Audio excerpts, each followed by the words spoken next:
one nation, under God, indivisible, with liberty and justice for all.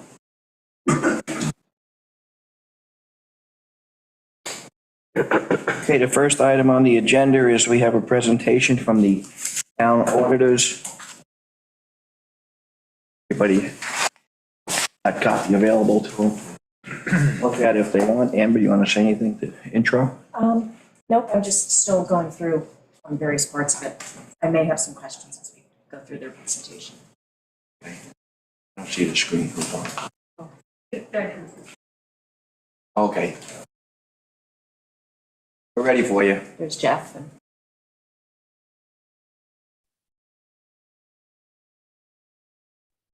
Good morning, everybody. Good afternoon, everybody. Good afternoon. So, Supervisor, am I up?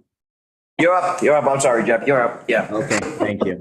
Good afternoon, everybody. My name is Jeff DeVoli. I'm the audit partner of PKF O'Connor Davies, here today presenting highlights of the 2021 audit. I have with me two of my associates, John Walsh, the senior manager on the account, and Joe Mageri, the supervisor on the account. So thank you for the opportunity for us to present the findings today. Does everybody have the PowerPoint? Or should I share? You're going to share it, Christina? Yeah, we share. Yep, we'll share it on screen. Oh, you're going to share it, Jeff. Okay.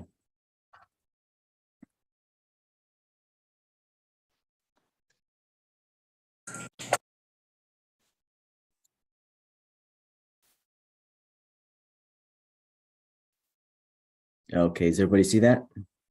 Yep. Yeah. Okay, thank you.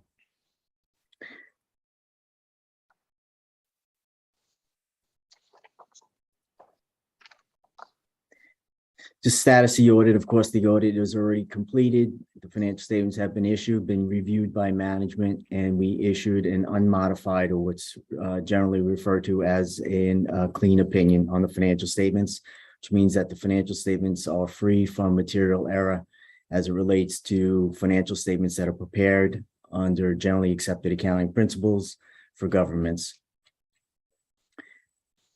Just some financial highlights.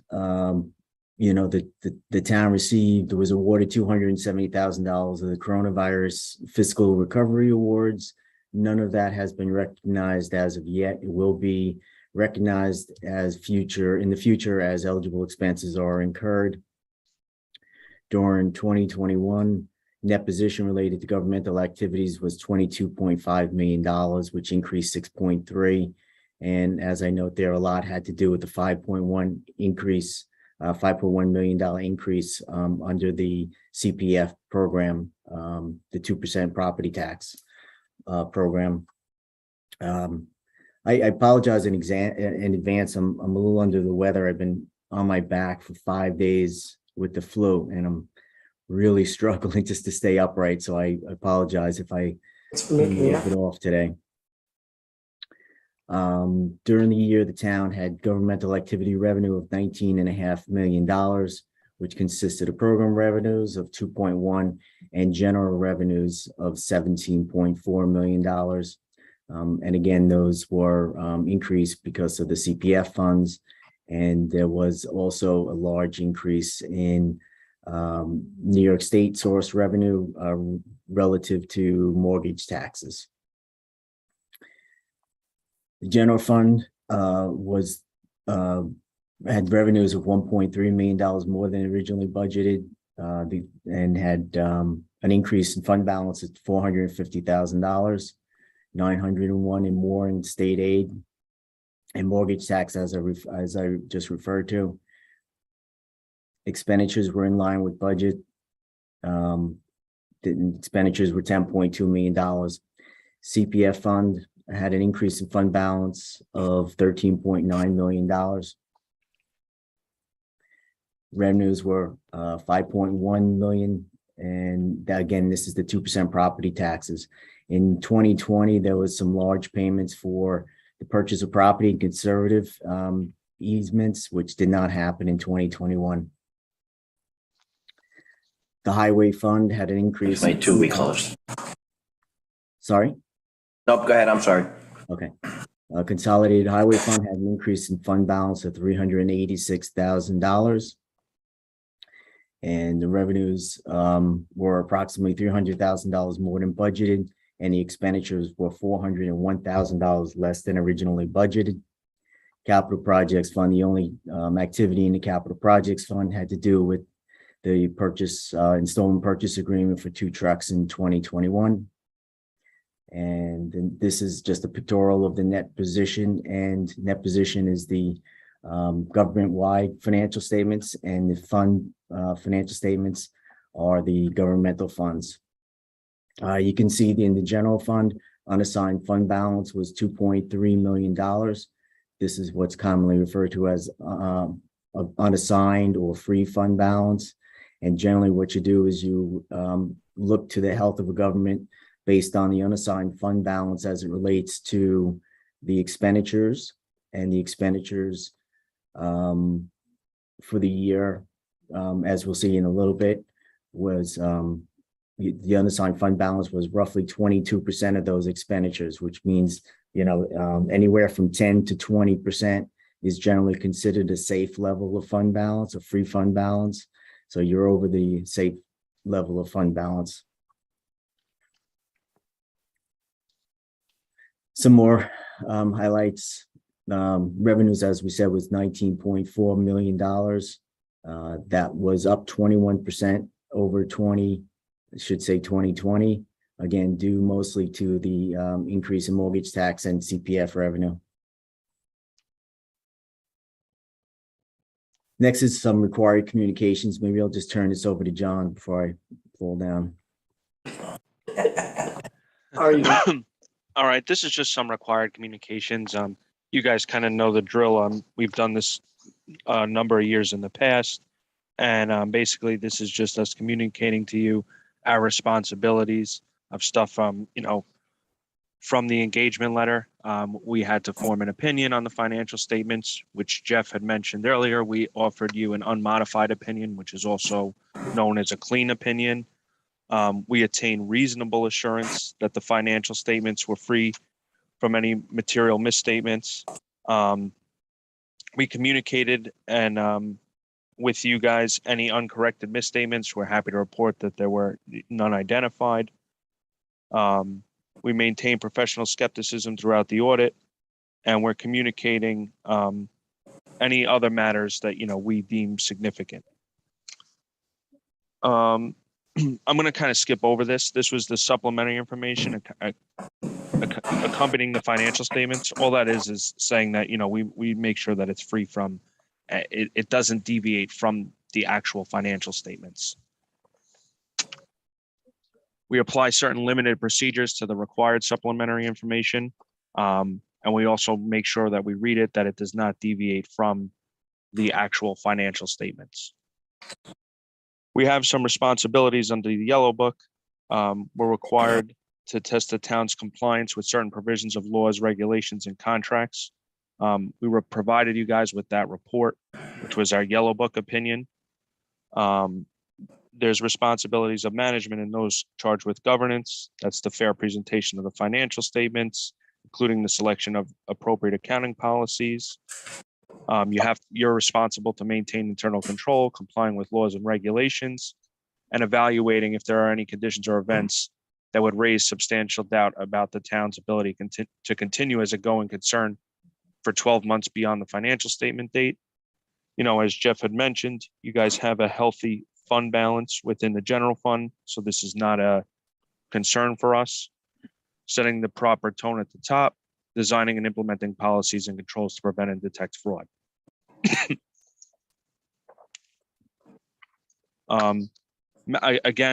This is kind of just reiterating what was said above. Management, which is you and the board, are responsible for the selection and use of appropriate accounting policies. The significant accounting policies are described in the beginning of the financial statements, and there's no new accounting policies were adopted which had an impact on the financial statements in the current year. There were no transactions with a lack of authoritative guidance, and all significant transactions have been recognized in the financial statements in the appropriate period. No other matters came to our attention that would require us to inform you about anything. Over here, we're just talking about some estimates that you have in accounting. And I know a question recently actually came out to me regarding the OPEB. Generally speaking, for municipalities, you guys have an actuary come in and evaluate your other post-employment benefits. Usually that's done biannually. So in the current year of 2022, you will probably have a roll forward year. I had spoke to Shelby about this and answered the question. As far as the pension liability, that comes from usually KPMG, and you guys have the report within the retirement system. There's actual and asset lives for depreciable capital assets. So everybody's aware of what those liabilities are, right? The OPEB liability and the GasBuddy 68 liability for the ERS system, and how they affect the financial statements. We've gone through these in the past, but does anybody have any questions on those? No. Yeah, I just wanted to go back to the point, John, you were making about the biannual audit that we do, or the actuarial report. What would, if you know the answer to this, I haven't had a chance with the Thanksgiving holiday in there, what would be the impact for the budget if we decide to go back and do a full-blown audit? Like, will it change the amount being into? So just so you know, like for OPEB, right, it's on what's called a pay-as-you-go basis. So as your bills come due, you pay the bills. Legally in New York State, you're not allowed to budget for the post-employment benefits. This number is what it's an actuarial determined liability, and it's what you're expected to pay out for current employees as well as retirees. And it should not really have a significant impact on your current year budgeting. Okay, I get it. Thank you. That helps us decide which way to go then, because of this change in the discount rate. Yeah, so that now with the risk discount rate going up, the liability will be going down, because the discount rate, acts as a buffer between what you would be paying today and what you'll be paying in the future. So as the discount rate goes down, and it's been very low in the past, at a very low discount rate, that means in order to meet those obligations in the future, you'd have to fund that much more today. It's kind of reverse psychology. Mhm. When you think, that the interest rates are going up and the discount rates are going up. But on the OPEB, it's really two things. It's the discount rate, and it's the medical inflation rate. So medical inflation rate is also going up, which is going to, amplify the increase in the OPEB, and the increase in the discount rate is going to somewhat buffer that. Thank you. You're welcome.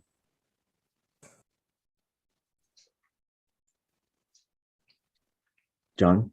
Yep. Okay.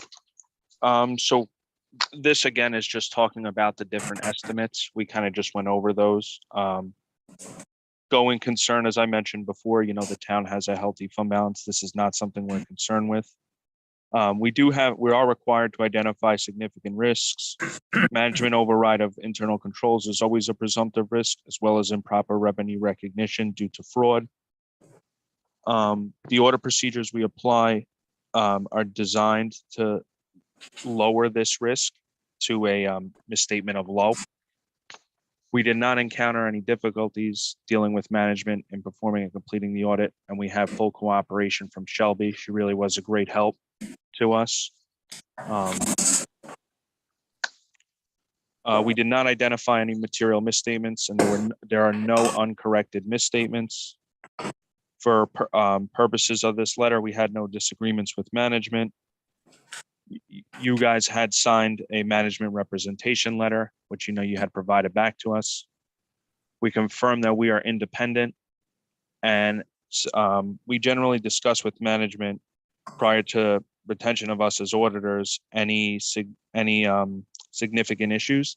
There were none that came to our attention.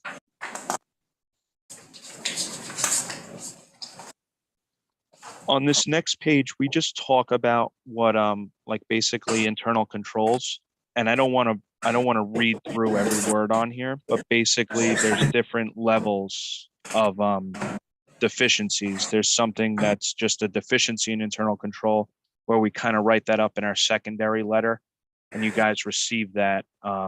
It's also known as like an AUC 260 or 265 letter. But then there's something called a significant deficiency or a material weakness, and that's what gets included in the yellow book opinion. And we provided you guys with that information as well. If you reference that report on internal control over financial reporting and on compliance and other matters based on audits of financial statements, you'll see the deficiencies that we identified.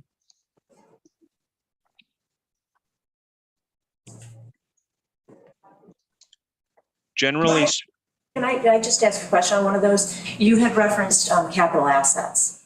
yes. And, Let me just pull that up.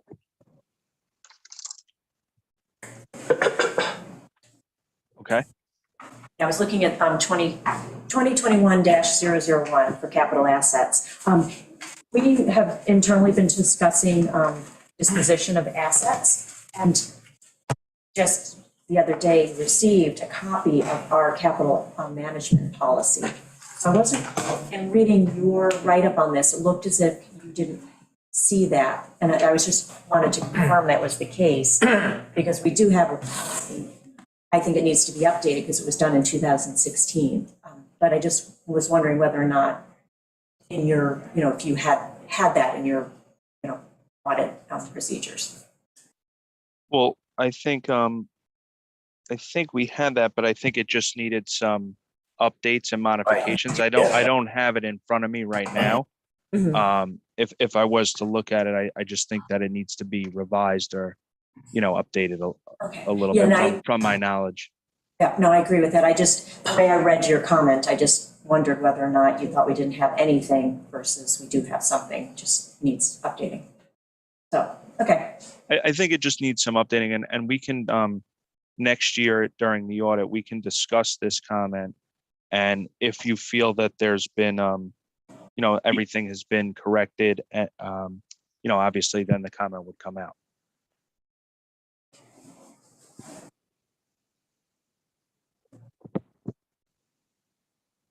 Okay. There's some new stuff coming out. This is really effective right now is GasBuddy 87. I don't really think it's going to have a material impact on the town. The town doesn't have a tremendous amount of leases that will be affected by this. And that's all we have. Are there any questions?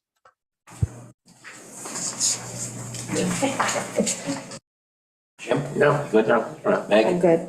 Thank you very much, getting this done in a timely fashion for us too. Yeah, Seems like yeah, in we're the finally past, yeah, coming out of COVID and yeah. delays, so this is good. It's nice to see staff in the boardroom again. Yeah. And again, we'd like to thank the supervisor of the town board. We'd like to thank Shelby for her cooperation, and Amber always, being a go-between is a tremendous amount of help. And we appreciate being of service to the town, and thank everybody for their cooperation during the audit. Great, thank you again. Thank you. Thank you very much. Feel better, Jeff. Thank Yes. you. Thank you. Okay, next on the list is the Rams Head Inn secret report. We have somebody here? No, Jerry, I think we're going to take that out of order. You want to do priorities first? Amber? You guys Do are, we have somebody here for this? yeah. Okay, let's do, Stephen and I have to leave. Yes. We have to recuse ourselves for this. Yeah. So we'll leave the room. You handle that, then we'll come back in and finish the Yes, agenda. yeah. I was just Okay. flipping it, but I've Okay. Yeah, that's just, decided differently how I want to handle it. So deal. So.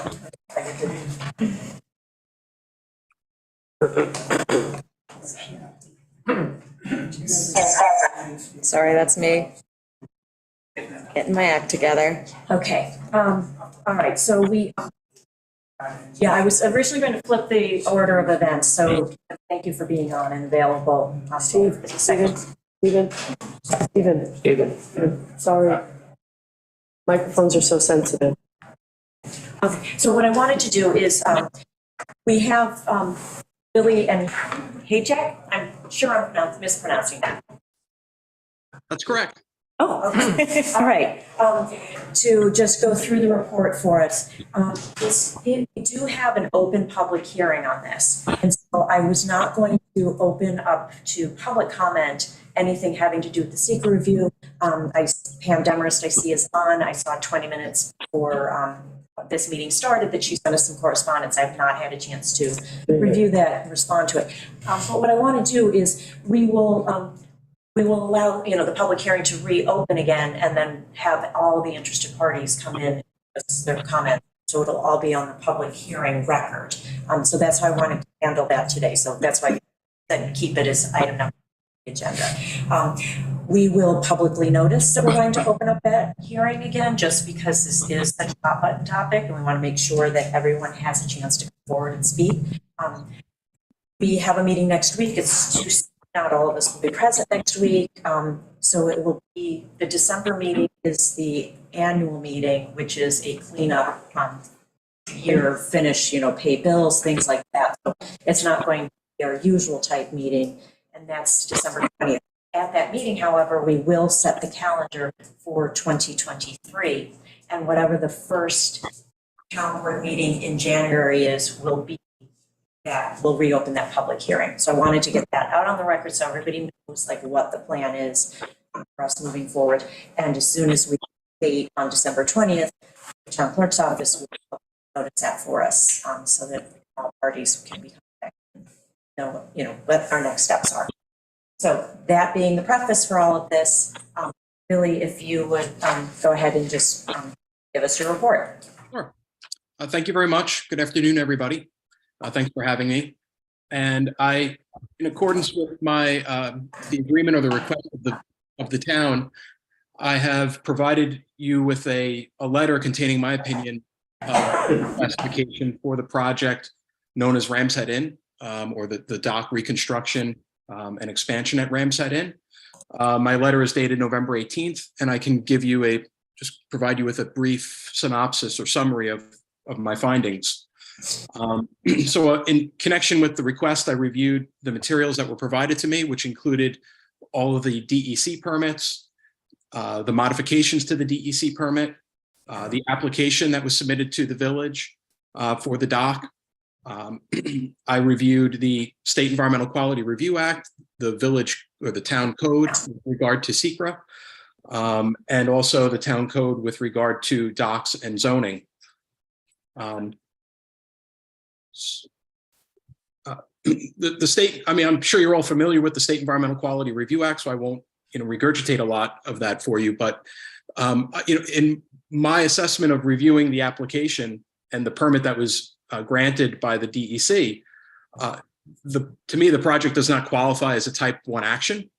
Type 1 actions, there's very specific actions that are identified by SECRA, and I did not feel that this proposal met any of those criteria. In reviewing the type 2 actions, the nearest action or classification of action that I thought the project could fall into or does fall into is the construction or expansion of primary or accessory structures associated with a non-residential facility involving less than 4,000 square feet of floor area, not involving a change in zoning, not involving a use variance, and consistent with local land use controls.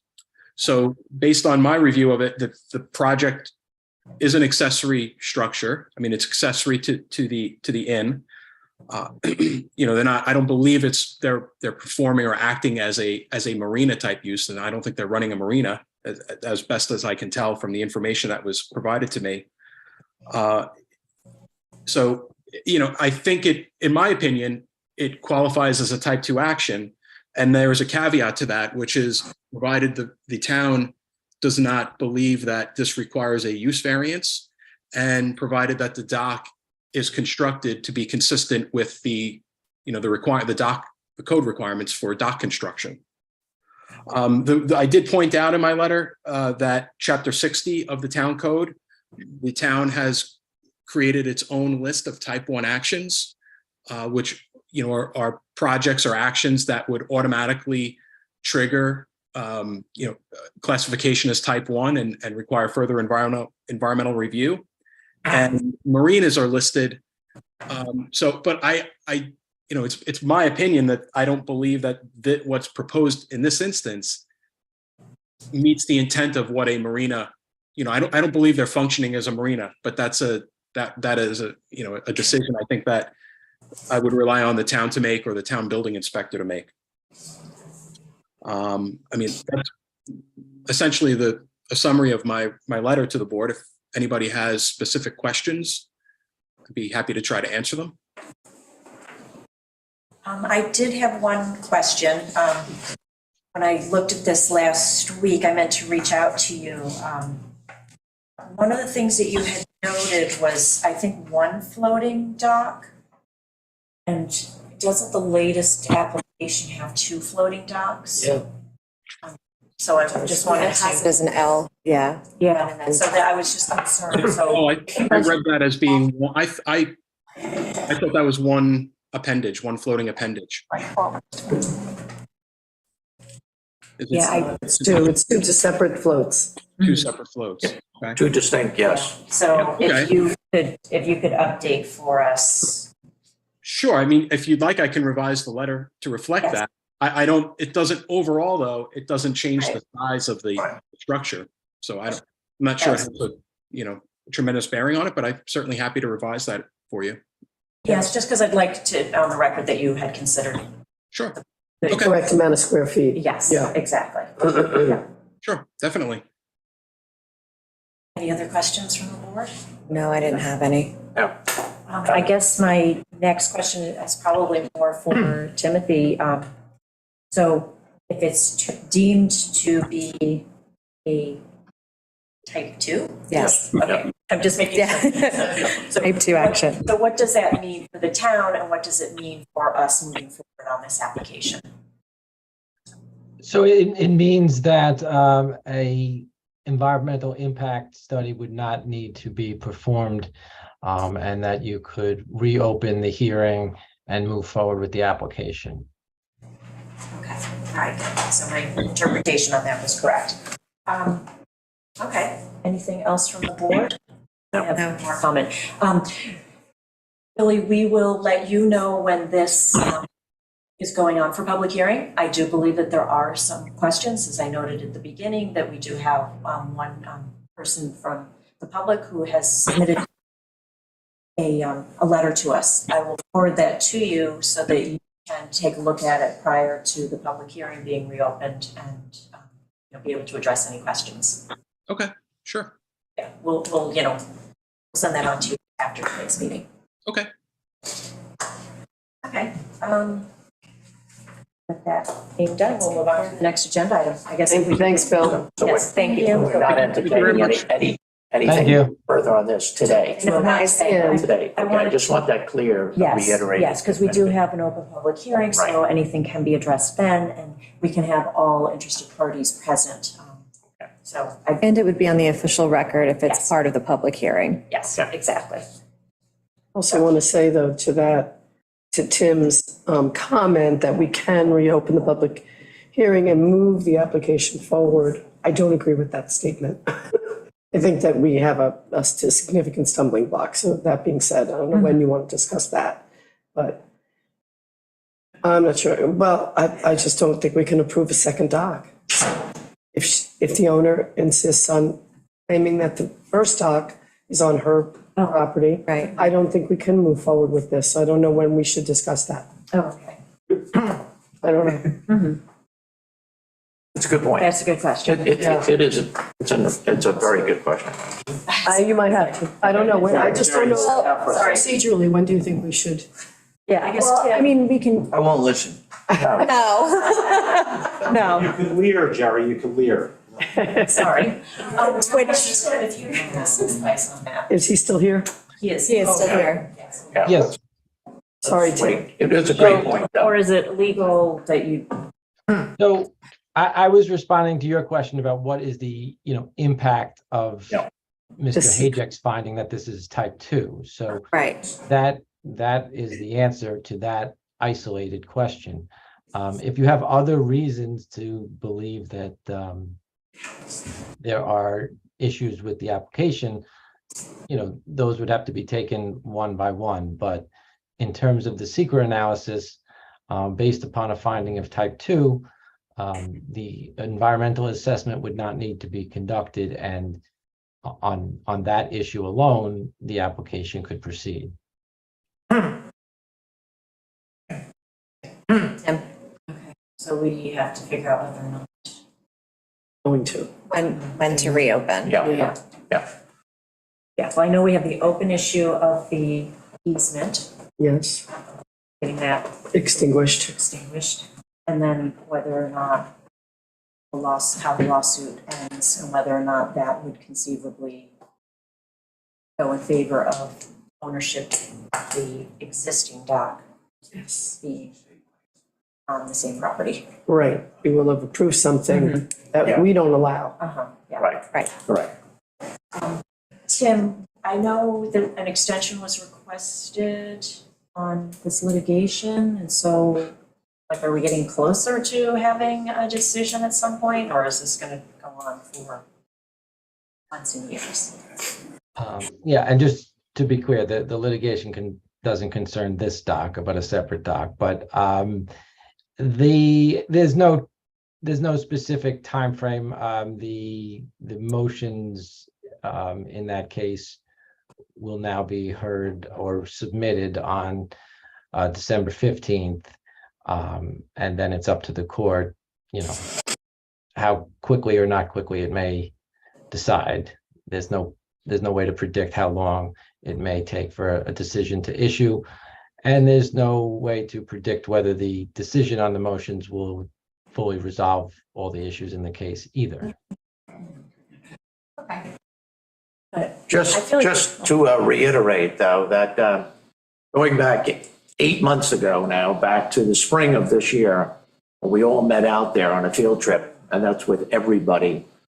The owner of the property, basically, no, I was not you there. don't want to go there? Okay. No, I wasn't there. She wasn't Okay. there and I left. So, all right, so Amber was not there, but the other I think 4 we're members of early. the town board, plus the town attorney, plus the town engineer, plus Jack Costello, plus the owner of the Ram's Head Inn, were all present. And it was clearly articulated that if the Old Bennett dock was approved as the single dock, that the other dock on the Causeway dock would no longer be needed and would not be sought. So however we proceed with this, the bottom line is this town board cannot approve that Old Bennett dock, which is now the new dock, for use by the Ram's Head Inn, with the old dock along the Causeway in existence. That had to be removed. And it was our understanding that it was communicated back to this town board that the owner wanted to remove that old dock along the Causeway. She wanted to have it removed herself. So that was just on record. Everybody knows it. Everybody was there for that except Amber. And all heard the same thing. And that's the only reason why we've continued to move along with working together to the best of our ability, less the lawsuit, to try to get this Bennett dock in line with, for approval.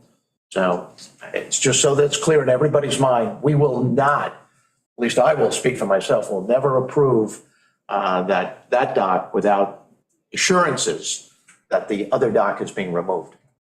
Well, I was going to say, maybe we continue to move this along, and BJ, would you be comfortable with, if one of the things that we do is we try and move towards approving this, if the judicial process continues and there ends up being 2 docks, we put in a stipulation that one of the docks has to be removed so that we do not violate Right, no 2 docks on one property.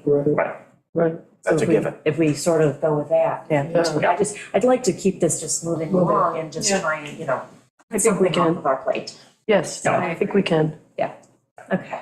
Hopefully, in the next few weeks in December, we'll get some resolution on perhaps on the lawsuit thing, and that will help and then go back to the original agreement of getting rid of the causeway dock. Okay. Regardless of whose property we think it's on. Okay, all right, so now we can wrap this one up. And Pam, I do see you have a question, but at the beginning I did state we weren't going to take public comment on this. We will have public comment at the end of the, work session as normal. I understand that, Ms. Councilwoman, but I want, while Mr. Hajek is here, he said that the project appears to meet the criteria of type 2. Okay, Pam, The town You'll be determines able to- the project doesn't- No, listen, that it doesn't require a use variance and it's construction. No. Pam, please, I invited Mr. Hajek to come to the public hearing in January so that he can address your questions and concerns, and he can address anyone else's questions and concerns from the public. No. So I'm sorry, but my concern is directly related to the secret classification. And we will pick that up again at the public hearing. Anything sent to the town board will be forwarded to him for his review. Yes. Yes. And we'll share all of your concerns with him, Pam. Yes. Okay, so now we can bring. Okay, thank you very much. Yeah. Okay. All right, so the next topic item is the priorities list. Give them a chance to come in. I'm just waiting for the supervisor to come back with the town attorney. This is the priority list created for the year 2023. These are the things that the town board wishes. We've established a growing list of approximately 23 items. We're going to go over them very quickly and prioritize them, get the feeling of the entire town board on, obviously, each one of those things are, in my estimation, need to be done, but obviously, to think that all 23 are going to be done within the next year might not be realistic, because some of them involve planning to get that. It's not 1 year. They're not going to be completed in 1 year. So with that, Mr. Supervisor, you want to start with the senior center? Well, we have as Jim, I guess, just said, we have a priority list that we put together of 22 or 23 items. Really, when I say priority, I really want to get going and finished ASAP, and that would be 1 through 4, honestly. Senior center, we need to hire a new manager and evaluate the programs in operation. Wetlands and special permits, the town had discussed turning this over to the planning board. Stephen, you've started that process? Yes, Mr. Supervisor. I have a draft amendment to the wetland section. It's transferring the approval authority to the planning board, and it also cleans up a couple things in the code. I met with Ian today. He's going to look it over and make some suggestions and comments. Then we'll tinker with it after that, and then we'll put it on for a work session. So I anticipate that in like 2 weeks. Okay. For the town. And again, the reason we're doing this is because we basically base our decisions on the planning board's recommendation. So it kind of made sense for them to do the whole process. It's, the town board was basically rubber stamping the CAC and the planning board. And, they have a little more expertise in those areas. So it makes sense. And a couple of things we're addressing is demolitions, taking demolitions out of requiring an approval, because it seems redundant, because you need a building permit to demo it and you're taking structures out of the wetlands, and why make them go through the cost and time and expense? So that's one of the things that we're looking to do. But there's a couple other minor changes, but we'll go through those at length. Put it on an agenda and spend the day doing it. Great. Before we go on to item 3, Jared, on Yes. item 1 on the senior center. Yes. Just so that we understand that we no longer, as of early November, Lucille had stepped down as the town social worker. Her name and her number are still there. Yes. She's still being contacted. Yeah, I saw that email today. We have to make sure They're on that it. somehow that, Yeah. it's redirected to someone else. Judy's on it. Yeah, Judy, that's right. Okay, thank you. Mm, BJ, you got something? Back to the demo permit. If they don't get a demo permit, how does the record get corrected that that structure no longer exists? No, they have to, everything that you're I mean, you're removing. saying to. They're saying you don't. Don't need a have to go wetland. Wetlands on top of it, then. Oh, okay, all right, Just gotcha, something out of the wetland. gotcha. All right. Okay. Number 3 is the ethics code. If everyone remembers, we instituted a new ethics board. They've been working pretty hard on evaluating what we have and don't have on the books. Stephen's been working hand in hand with them. Any updates? Yeah, so I drafted a 20-page ethics code. We had, I think, a page and a half, so we'd go from a page and a half to 20 pages. It's right now with the ethics board. They're reviewing it. We're going to talk about it at our next ethics board meeting. And similar to the wetlands, we're going to set it for a work session. I would say probably a month we'll have it for the town board for their review. So we can do, so as far as scheduling, within 2 weeks, we could do wetlands, and then a month we'll have ethics for a work session for you. Okay. Okay, so 2 and 3 are really in your hands. Yep. There's a bunch of them in your hands. We'll go down that. Next on the agenda, next on my priority list is housing. We need to finalize a housing plan. We need to address ADUs in the town code. And I mean, we need to spend a lot of time on ADUs. Those are the accessory dwelling units. You know, what's allowed now, what would the town would like to see allowed, how we make it work. If we need to give incentives, you know, for people to turn, you know, legalize their accessory dwelling units. We need to amend chapter 150.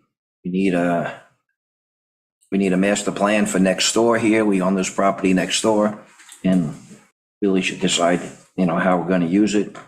And then we need to amend the code pertaining to the number of members on the community housing board. When we had the CHFAB, the Community Housing Fund Advisory Board, the state was specific. We needed a builder, we needed a banker, we needed someone eligible to be in housing on the committee. And our housing board doesn't really have that, so we're going to reach out for some, extend it to probably a 7-member board. My question is, in discussing this with Amber, is we need to, it makes sense, and the guidelines say we should have someone that's eligible for housing on the committee. Right. But there's been a lot of talk in the public that no one from town hall or on the committee should be entitled to it. I don't know how you ask someone that's eligible to serve on the committee and not be eligible, you know? I disagree, it's a lottery, like. Okay. Yeah. I just want to put it out there. Yeah, it's a lottery, and that person, whether they serve or didn't serve, would have the same exact chance as anybody that didn't serve on it. Yeah. You know, it would be the same. What you think?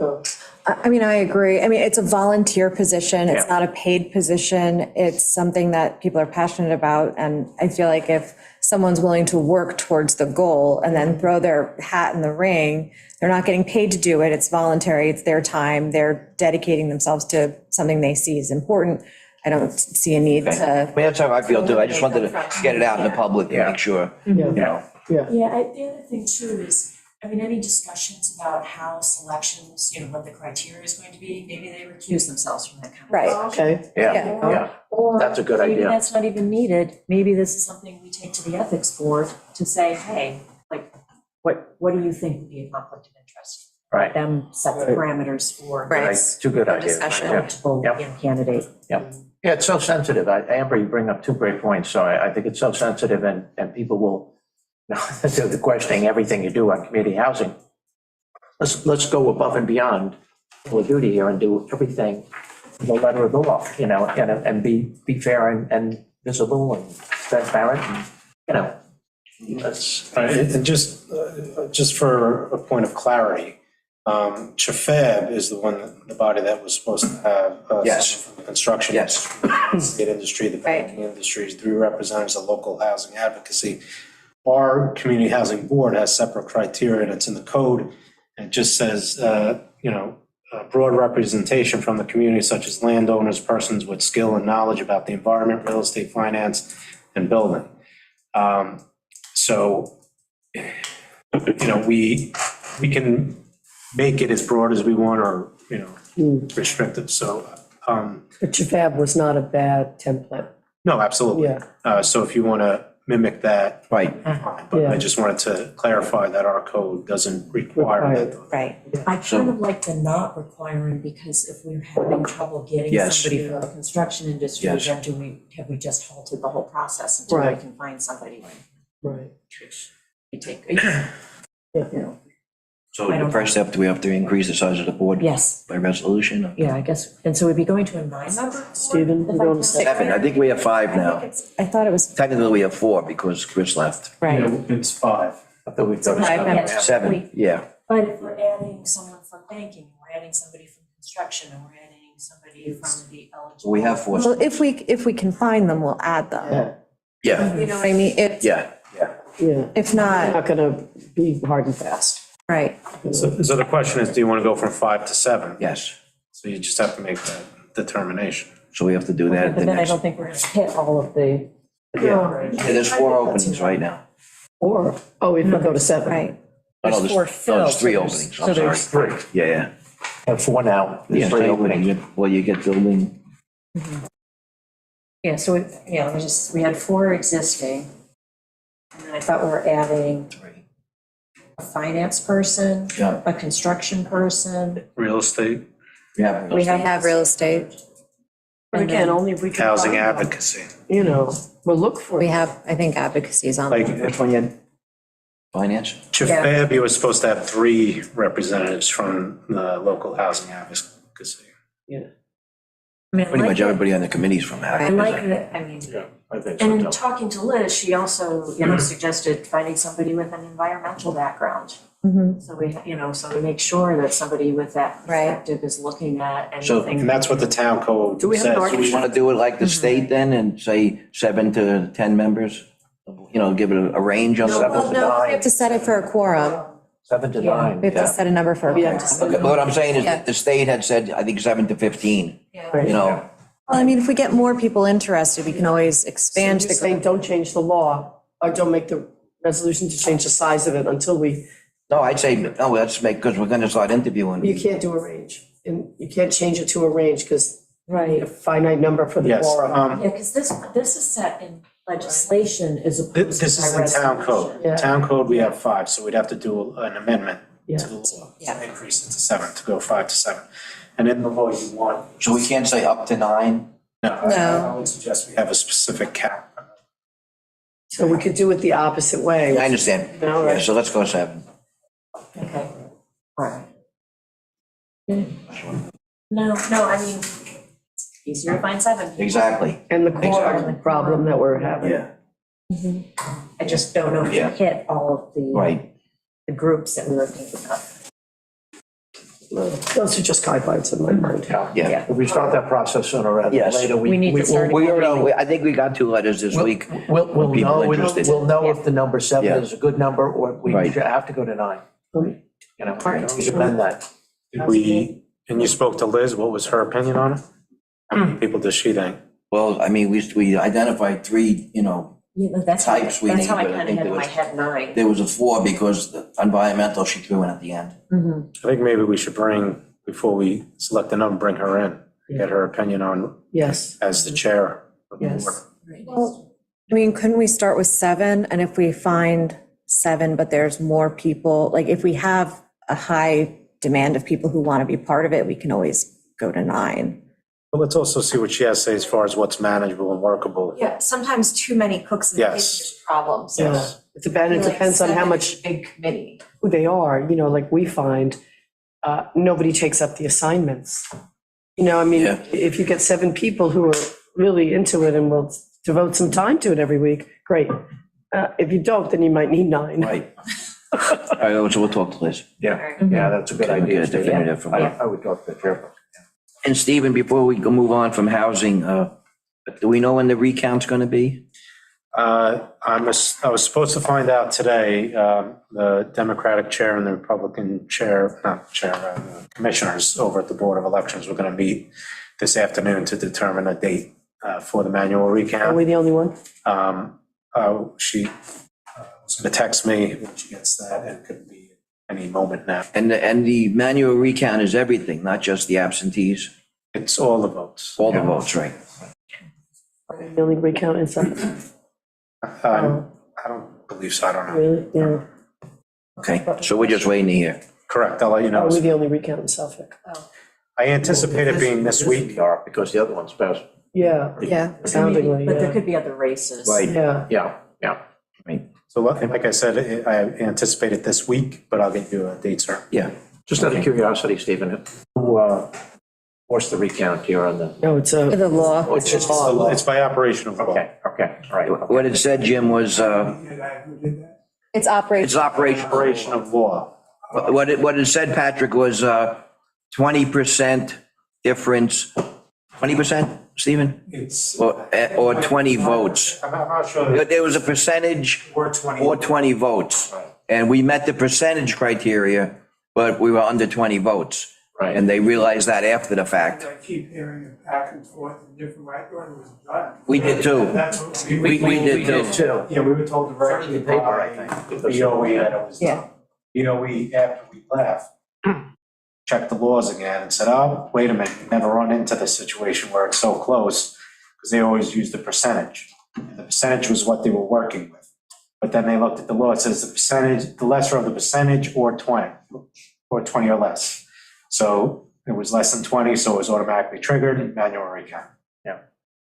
You know, in fairness, you'd like to think that if you were, a few votes below and it didn't pass, somebody would like to see a recount anyhow. So when a vote is that close, regardless of what side of the issue you're on, a recount is a good way to ensure that, you know what, every vote was counted. This is the final Right. vote. No questions asked, yeah, Right. So it's a series of checks and balances that, okay, it's good for everybody. right. Do we know when we're getting the finalized housing plan or the latest revision back from? Yeah, they Yes, next Wednesday, I'm meeting with Kathy, Liz, Christina, and we're gonna go over it, and then we will be presenting it at a work session thereafter. Okay. the next work section. Right. I mean, we need it. That's what we anticipate. Yeah, but before the end of the year. One right Yeah. after that, yeah. Okay. Good.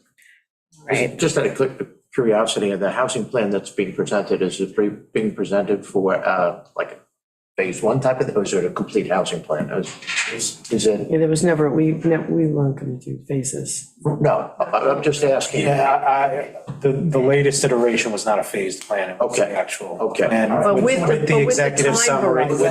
We're gonna emphasize the first 5 years. First 5 years. Okay, Right. yeah, well, that's what I was talking Yeah. about. Oh, yes, Yeah. yes. Okay, Yeah.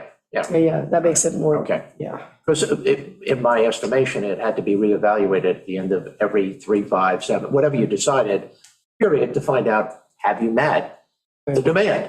I think that's what we're trying to, Right. well, not only that, Jim, I think we're trying to make sure before we present the draft, that we addressed all the concerns we heard during the referendum, Yeah. Correct. about the plan. And then the Right, town hall. And the law states it's every 5 years it has to be up. Okay.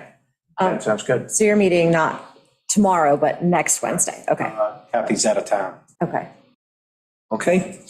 Okay, so we'll go down the rest of the list. Again, those are the 4 things. Oh, the senior center we need that immediately.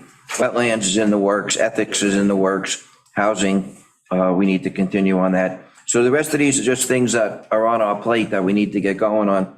The town right-of-ways, we had a meeting with Brian and the chief, and we talked about a new chapter regarding, what's allowed on the right-of-ways is, number 1, vegetation-wise and safety-wise, and number 2, which came up this year, unfortunately, we have to address it, political flags and campaign signs on town property. It's all signage on town property. Okay. So it's not All just. signage? It's not limited. Okay. Political speech. Yeah. Okay. Commercial And it's campaigning on town property. Correct. It's not just signage, it's Right. handouts, it's campaigning. And the next 2 are also for Stephen. The employee handbook, we just want to go over it and make sure that it's consistent, exactly. And likewise, we want to institute a formal employee evaluation form. We're going to meet with the department heads before the end of the year, but we'd also like to have a plan. I just want to go to that, speak to that. Sure. I don't like the term employee evaluation. If we're going to do this for department heads and other major supervisory positions first, in my estimation, it's a professional development review. Okay, And that's what it is. It's a Yep. professional development review. And it involves, to some degree, some self-evaluation on the part of the department head and major supervisors of different departments. It also involves goal setting, and it also involves areas of improvement. So everybody realizes we don't have any such thing on the planet that we know of as this perfect person that can do it all. So everybody has an area of improvement. The major. present company less- excluded, I think. Less, it's, you know, at least I have the initials. I have the initials, you don't. But anyhow, everybody has room for improvement. That would be Jim Colligan speaking less. But, and I like that because it's not as threatening. It still gets an evaluation done. But it involves the person being evaluated becoming an active participant in their evaluation. And that, to me, is professional development. Getting the person to admit to the fact that, yes, this is an area that I need to work on. This is something that, yes, with my supervisor, this is something I'm speaking to the supervisor about, me as a councilman, that I need to work on. I like that idea and that approach in evaluation. If you just throw evaluation up there and it's a series of checks and you're good and fair and poor, that is archaic. That gets nothing done. And people resent being labeled with those kinds of things. And it initiates a defensive conversation. It does. From the get-go. Absolutely, absolutely. So two things on this, Stephen. One is when we did the human resource practices with the town, we had Zuckerman's group come in and they trained this, our department heads and some of our council members. I think we should do that again with the department heads, but how about the town board? Should we do it be prior to that or with them or? Yeah, so Might as well do it. Alyssa is gonna do a presentation similar to that. And so what you're asking is if she should give you? Yeah. Oh, yeah. Separate or just all together? It should be separate. Let's just Do say it all at separate. once. Same time? Yeah. Okay, Then everyone's on the same page. okay. With just the department head meeting we talked about, I think we're talking about doing that in January, not December. Yeah, Oh, yeah. okay, all right, because we want to get this, before like that. to Yeah, we- get training it before. Yeah. Yeah, and we also are working on the multi-year capital planning, and we want to have the department heads meet with us. Right. Right. So we can just wrap it all into Right. one meeting. Okay, next I have on the list short-term rentals. And this is basically brought to our attention or to the top of our attention again because of the tragedy in North Sea. There was a fire and 2 people died. So we need to look at code enforcement, where we are, what we need to do to, get going, inspections, rental property safety. And we dismissed the contract we had with host compliance. We learned from them how to do it ourselves, and we're going to do it in-house. So we really need to spend some time with our code enforcement officers and go over the procedure and what we need to do and how we need to do it. Just Jerry has mentioned, it was in Newsday last week, I believe. I kind of cut it out. 2 young ladies of the family passed away, and both in their sleep. No smoke detectors didn't work, carbon monoxide detectors did not work. It was, when you go back, now the owners of the property are being sued. The 2, I forgot which, the 2 companies. Rental units. Are being sued because they got to go after the deeper pockets. The self-evaluation was a nice idea. We tried that initially to say, let the person tell us and get it notarized that in fact all these things exist. But what we failed to say is that when we issue that permit, that it's okay, the town is giving that stamp of approval that in fact what they signed for actually has happened. That's not really on solid ground. And I think, Stephen, you've talked to us about that. And also Reed Karen has talked to us about that, saying that he's not looking for additional work, but it's irresponsible for the town not to be able to go in, look at the basic safety measures. This is not a a list of 100 different items you're looking at. These are key safety issues so that we are protecting property, but we are protecting people. People that think when they come in this house definitely has all these things. With the amount of pools that you have, with small children and doors that don't lock and things of that nature, where there's not a fence, that you go directly from the house to the pool. Accidents like this happen, drownings happen, And so, if government has any job at all, yeah, it's that. yes. Safety. That's just that. Safe. And if you inject yourself into the rental permit game, Yeah, you have a duty to make sure that the rental stock is safe. yes. Like, and you've done that. So you've injected yourself, you had a permit, and the sole purpose in my mind for a permit is to ensure the safety of the rental stock. Right. And so to not have that component is risky, and I think that it's a necessary component that needs to be added. But I would like to hear. and just so you know, the law is that you can't just say you have to have a rental inspection by the municipality. You have to give them an alternative. The alternative that we've used in other municipalities is a certification from an engineer or an architect that the property fully complies with the New York State Uniform Fire Prevention and Building Code. So you have to give that alternative. Yes. But I think that needs to be done sooner rather than later. Definitely before the next season. Let me strongly Yes. opinion here. On fees, it's the last category under short-term rentals, fees / fines. Listen, this is a big money game now on Shelter Island. You know what I'm saying? A $250 fine on a house that's renting for $5 or $10 grand a night. It's nothing. So I think that the fines somehow need to be tied into the nightly rental rate.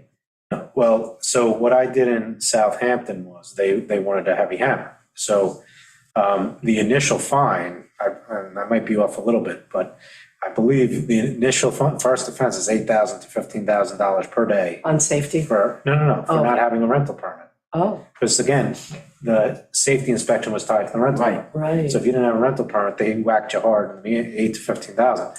I also wrote into there that you can go for double the ill-gotten gains. So if you rent out the property, let's say for $150,000 for the season, no rental permit, I can go for a fine for $300,000. And people say, it's crazy, that'll never happen. Look in Southampton, those fines, people have done jail time for no rental permit and violating the rental permit regulations, particularly the transient rentals where they keep renting it out like a hotel and stuff. So there's that and exorbitant fines. There's fines where people are paying $60,000, $100,000, that happens. Yeah. And you can do that.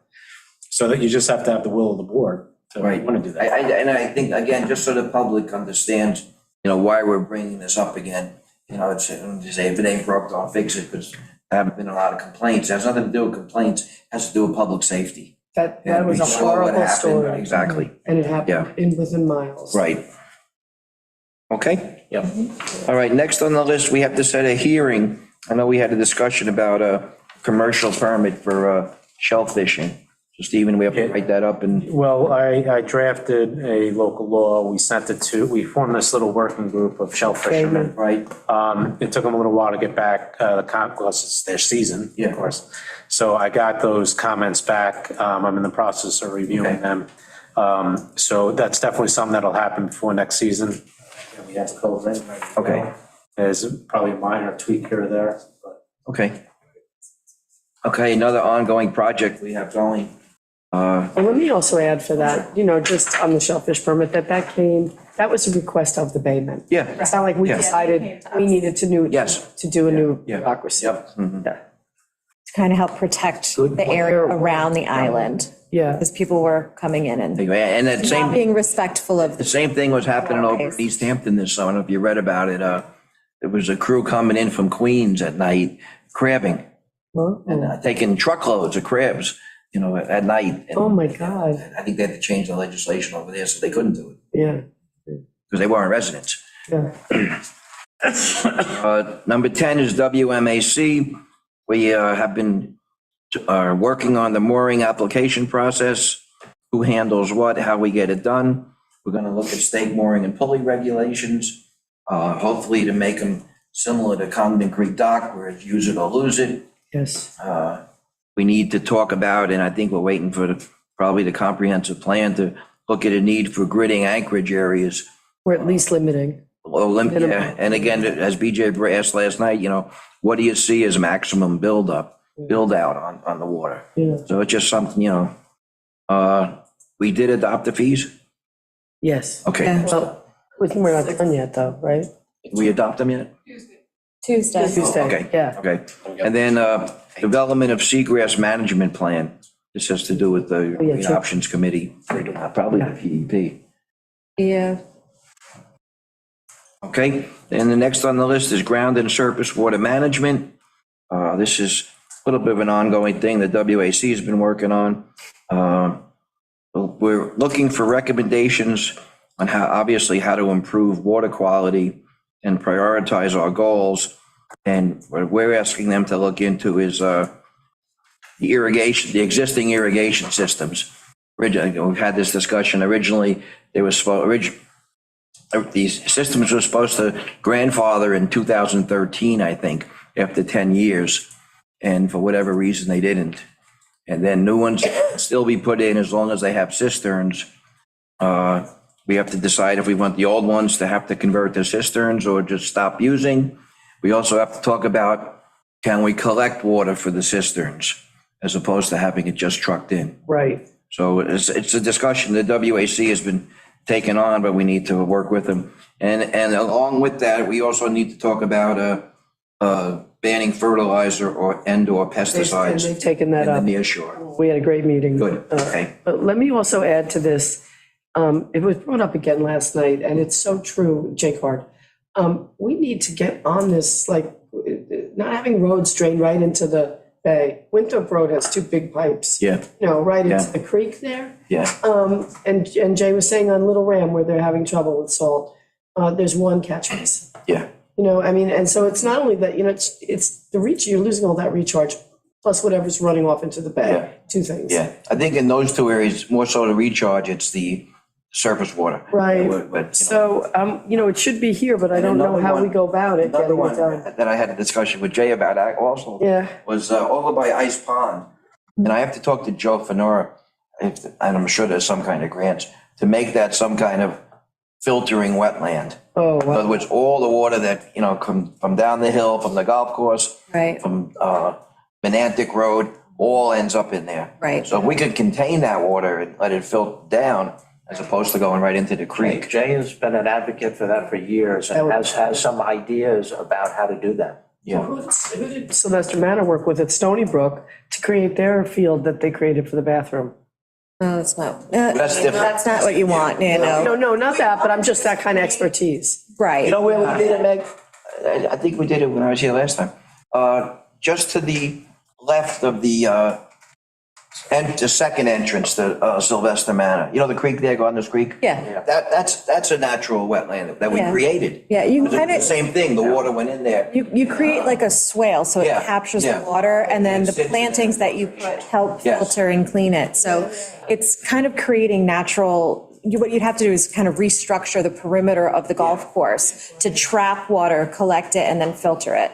And you could even put a dry well in the areas where you create capture to help, maximize how much gets in there before it overflows. You have to, Catching it all in Ice Pond, over in that park. In the pond. No, in the pond, in that area. In the wetland. In other words, berm up before the pond. If you have to. Right, right. Create a I wetland. think you want to do it in steps. Okay. Yeah. You want to step it through the property, like Right. wherever you can, where, like, you'd have to go in a heavy rain and watch where the water's Yeah. flowing and figure out where you can trap it without, of course, interfering with golfing, Yeah. but where you can trap it and then kind of like make it step. So it's not I know what you're all saying, water overflowing into Yeah. one area, but you capture it along the way. If the so roads it's are not going overwhelming. Yeah, so yeah, you're right. Yeah. If we can slow that one down. Right. You could kill two birds with one stone. Take all the traffic, other than automobile traffic off of New York Avenue, and we have the plan, the exact path for pedestrian and bicycle, build up that road right there along through Ice Pond, just to the west of it. It goes through the wooded area, starting right opposite the restaurant. It goes right through that wooded area, but you would build that up. Yeah. Even with the Yeah. road, and then put catch basins on their side, so that it wouldn't flow beyond that certain point. Right. It would go right into Ice Pond. It could all be part of the same downtown beautification grant that we were going to apply for. Right. So you put it all in one thing, and you accomplish two birds with one stone there, you know? Oops. I mean, that'd be a way to get grant money exactly. to help do that. Yeah. You know? So that's something, I think that would be, Maximizing recharge. should that be us doing that, or that's not something we would charge at WAC? I mean, that's kind of something we could coordinate with the highway, And the town And- engineer? the town engineer. Yeah. You know, looking at the properties, looking at topos, figuring out what the best way is to Yeah. kind of make those changes. Resurrect the drawing that we Yeah. have, Yeah. the schematic of what Brian has it. Okay, next on the list, Meg's been working on updating the outdoor assembly application. It's all done. Okay. I did it months ago. So I do just we have haven't to- followed through. We have to adopt that, or is that just something you put in place?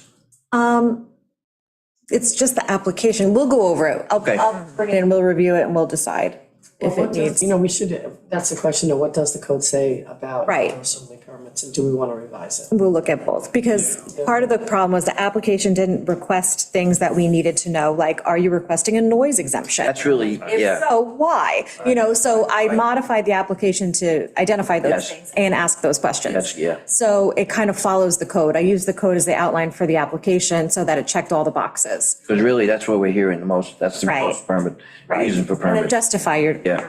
need for a noise Yeah. exemption. But, okay, so you got that one. That's done, yeah. You ready I'll- to get into it? Yes. Next on the Will list do. is the Community Preservation Fund. We need to discuss alternative and additional uses for CPF properties, i.e. wells, potential docks or moorings on them, or anything else, and update the acquisition plan. The acquisition plan is something that we're mandated to update, and I don't think we've done it in a while. It's old, and I reminded again, CPF a couple of weeks ago, last meeting, that needed to be done.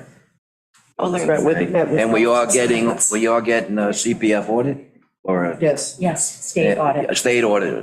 Riverhead and Shelter Island were picked to, No, I think they put the wrong town in the letter. Oh. It's supposed to be Shelter Island. oh, I thought it was just the two. No, Okay. I called them and I said, I think we got Riverhead's letter now. It was a mistake, it's you guys. So, but what's good is we already conducted our. Yeah, I thought I was like a heads up for us. Yeah. And I said, but then you said, no, it's us. Yes. No, and also to say about the state audit, Fred Deal called for. Yes, This is yes. not, we're being singled out because there's some. No, they haven't done it in quite a while. Yeah. It's time to do it again. Yeah, it's just a matter of business. So they might be doing all 5 towns for all we know. I think they are Yeah. planning to get to them. And at some point, I mean, this is just a CPF fund that's going on, but at some point, the town will be subject to state audit. Right. Just like the school has been Yes. Yes. in recent years. It's just, it's all Okay. luck of the draw. And I think they started a few years ago in the western part of the state and finally like getting down to it. So I think we invited the CPF to a future meeting, right? We did, next week, I believe. Yeah. The property acquisition. Yep. 13, is that it? Okay. Okay, then number 14 is the wastewater project. Lombardo's still proceeding with that. We're continuing to look for funding. We received 1 grant from the county. We're waiting to hear from the state. We're also waiting for the report from Grosser. Secret. The secret report before we Do we have our next hearing. Well, she also sent out a coordination letter because there's Right. different entities involved here. Right. So we have to have a coordinated review with other entities. So that's starting the process of her ultimate secret review. Right. Does she have a time? Has she started that? I mean, Yes, yeah, so there's all these baked in timeframes. in other words, like the DEC, the school, the state education department, right? Library, school, all that. So you get involved and interested parties will have notice. And then, divvy out who's gonna be the lead agency, which would be the town. We'll take it from there. But, So we just need a time frame on this. yeah, I think mid-December. Said by the end of the year, Yeah, we'd have something. not the determination, but just a direction with who's the lead agency and How to- basically starting the scoping. Right. Okay, then the next is Suffolk County Water Authority. We got the bad news at the last meeting that we didn't qualify for this round of grants. We were told to apply again, but I spoke with Fred Thiel and he's going to see if there's any, state monies available over and above these grants that we could use. I spoke to Jen about this, and Jen actually got the report back on what we scored. I think the number, I'm guessing. 25. 25, And what was the cutoff, 80? The 80. cutoff was like 80, so we were far, and she said, and by the way, her main point was, well, we knew that most, all of these monies were going to areas that had bad water and impurities or toxic situations that weren't going to, specifically for repairs and upgrades of mains and things like that. So she said, it's fruitless, right, to pursue that grant. We can pursue other grants, which were, possibilities. And I think, working with the guy like And what I Fred. said, exactly, Jim, what I said to Fred was, all we keep hearing about is, all this money down the pike and, get it for capital improvements for these projects, infrastructure projects. And, this was our fear that, we're going to get overlooked. So he's. I'm going to be working he's on that definitely tomorrow working on it. also at PEP meeting. Great. All right. Okay. Okay, then, ADA compliance. We've started the process with, the police department. We do have a plan for that. The next part will be, we'll get a plan for, Justice Hall. And then we'll, look for funding or decide, change our community block grant applications to address that. Yeah, because We've been budgeting 50,000 a year. but what we did is we took that 50,000 out of next year's budget because we applied for the block development Right. grant. So once we get both sets of plans, then we need to then work on grants and actual construction completion. So some of that could be community block development grants and a bigger ask. And also the other. And the emphasis on this is, by the way, is access, is access in and out of the building and in the building itself. An ADA compliance involves much more than just access. It involves other things that I remember John Cronin coming, giving us an education on all the other things that needed to be done but you take it one step at a time. Right. What's the most important thing? The most them in the important thing building, is to be able to get people safely in and out of a building. And we've taken that initiative with all our other buildings, including the building across the roadway here, which we'll be working on momentarily, and that's the community center. So that we'll have, so voting wise, when voting is in there now, you'll be able to go through the front of the thing with a ramp, and it'll be a safe in and out of there. So, we're working on it though, but we're required by law to have a plan in place and that it doesn't sit on a shelf, that you actually have a plan, you implement a plan, and it may take you, 2 decades to get through your plan because it's costly. When you take a look at all the requirements for ADA, it runs into the tens of millions of dollars. You're not going to be able to do that. So you do the first things, logical things first, that's access. And access is important, like anecdotally, I was in court the other day and there was an elderly gentleman trying to leave with a walker. Right. And the court officer and myself had to basically carry him down the stairs because there was no way to get him down. Right. And I could just imagine Right. if the steps were icy, Right. what a dangerous condition that could be. Yes. So I think something has to be done relatively quickly. Yeah, Yes. those are incredibly steep. Yeah, we've also had, They're I not. think we've user had friendly. some of those hearings outdoors in the nicer weather because people couldn't get in and out of the building. So, we need to get hopping on it. So, so Jerry is correct. We've put money into the budget to get the architectural piece done, to figure out how best to be able to safely move people in and out of buildings. Okay, next on the list is the comprehensive plan. Comprehensive Plan Committee met last night. The process is continuing. You have a schedule for meetings. I'm going to make a suggestion after sitting in on last night's meeting. Why don't we take the rest of the year off and come back in January? Because a lot of people were, it was Thanksgiving, we weren't able to do things. The next meeting is the week before Christmas. It's going to be the same thing.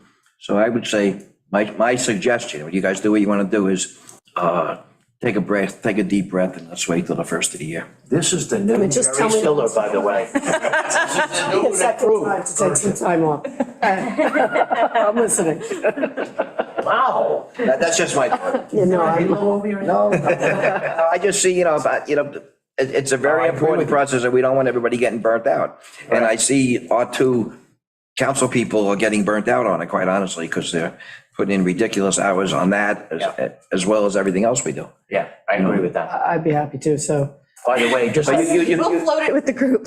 We'll see. Just that small thing of eliminating last Tuesday's meeting. Yes. Beat it. I likes the time You off. know, as I was there playing with my grandchildren, I said my prayers that night for BJ. Thank you. It was a big relief. Yeah. It was. You can't go 50 It was. years of the year. I think it helps our staff as well. Yeah, I have think to so. say that, the people in this Yes. building Yeah, need the flexibility as well around the house. yes, I agree. Yeah. Okay, next on the list is mega houses. This is, we have an application before us now. We really need to, I guess, I don't know, Stephen, do we have a sit down at a work session? Not about this house and just in general, or do we wait to? I think we need to get into the habit of having working groups that, we can meet before we have the discussion at a work session. That have, one or two interested town board members, relevant staff, sit down, brainstorm, come up with something and present it at a work session. Because we got to remember, we had a mega home law before it was cool. Right. You have it. It's called a special exception. But now this next step is. Because you have, like, one of the most restrictive at 5,990 square feet as of right, laws. It's just whether or not we want to add more criteria in the special permit process or make it a variance and kick it over to the zoning board out of the town board's domain and just make it a plain vanilla area variance. Or, but I think we should have an opportunity to kick it around. So what would you suggest? 2 board members, yourself, and who else? I'll be a part of that. I believe like Joe, I honestly think we should invite some of whether it's a committee committee members that are interested in this topic. You could potentially get, I don't like having the zoning board. If it's going to be kept with town board and a special permit, I would advise having someone from the zoning board come in,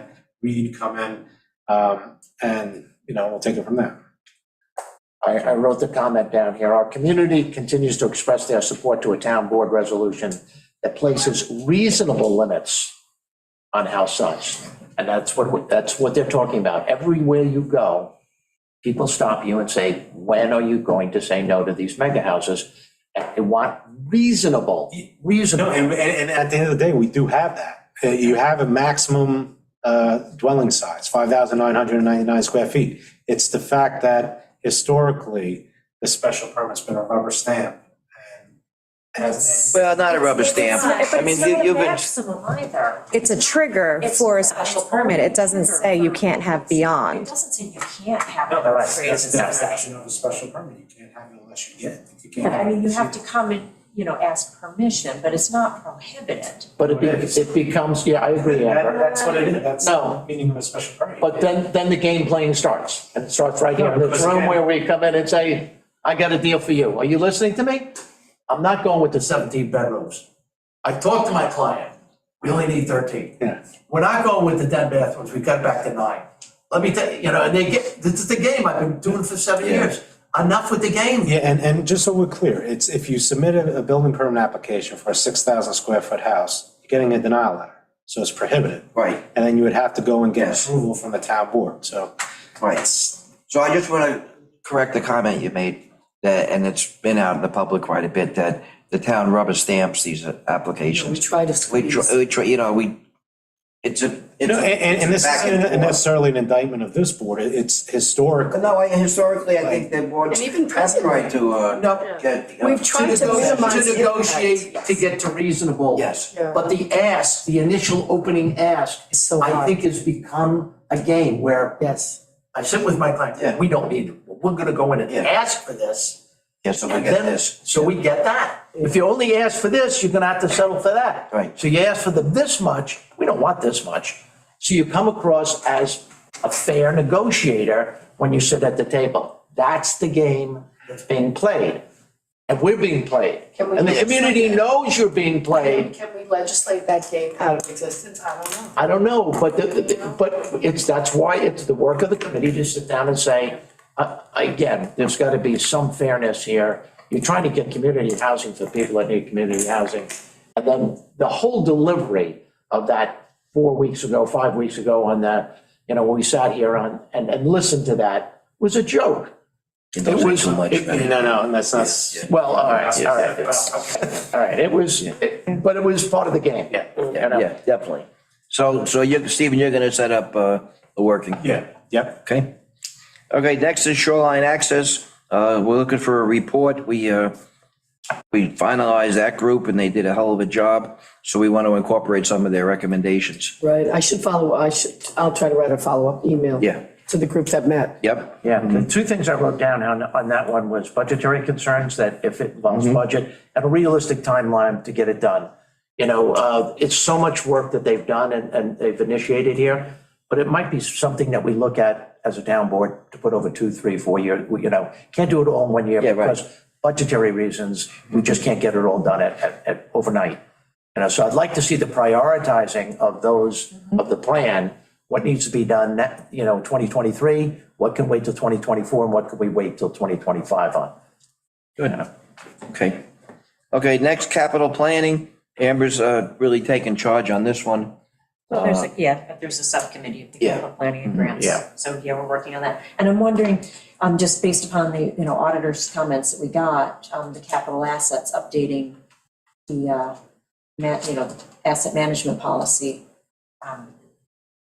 if that should be incorporated with that or its own separate line item? Maybe its own separate line item. When you say assets, you mean everything?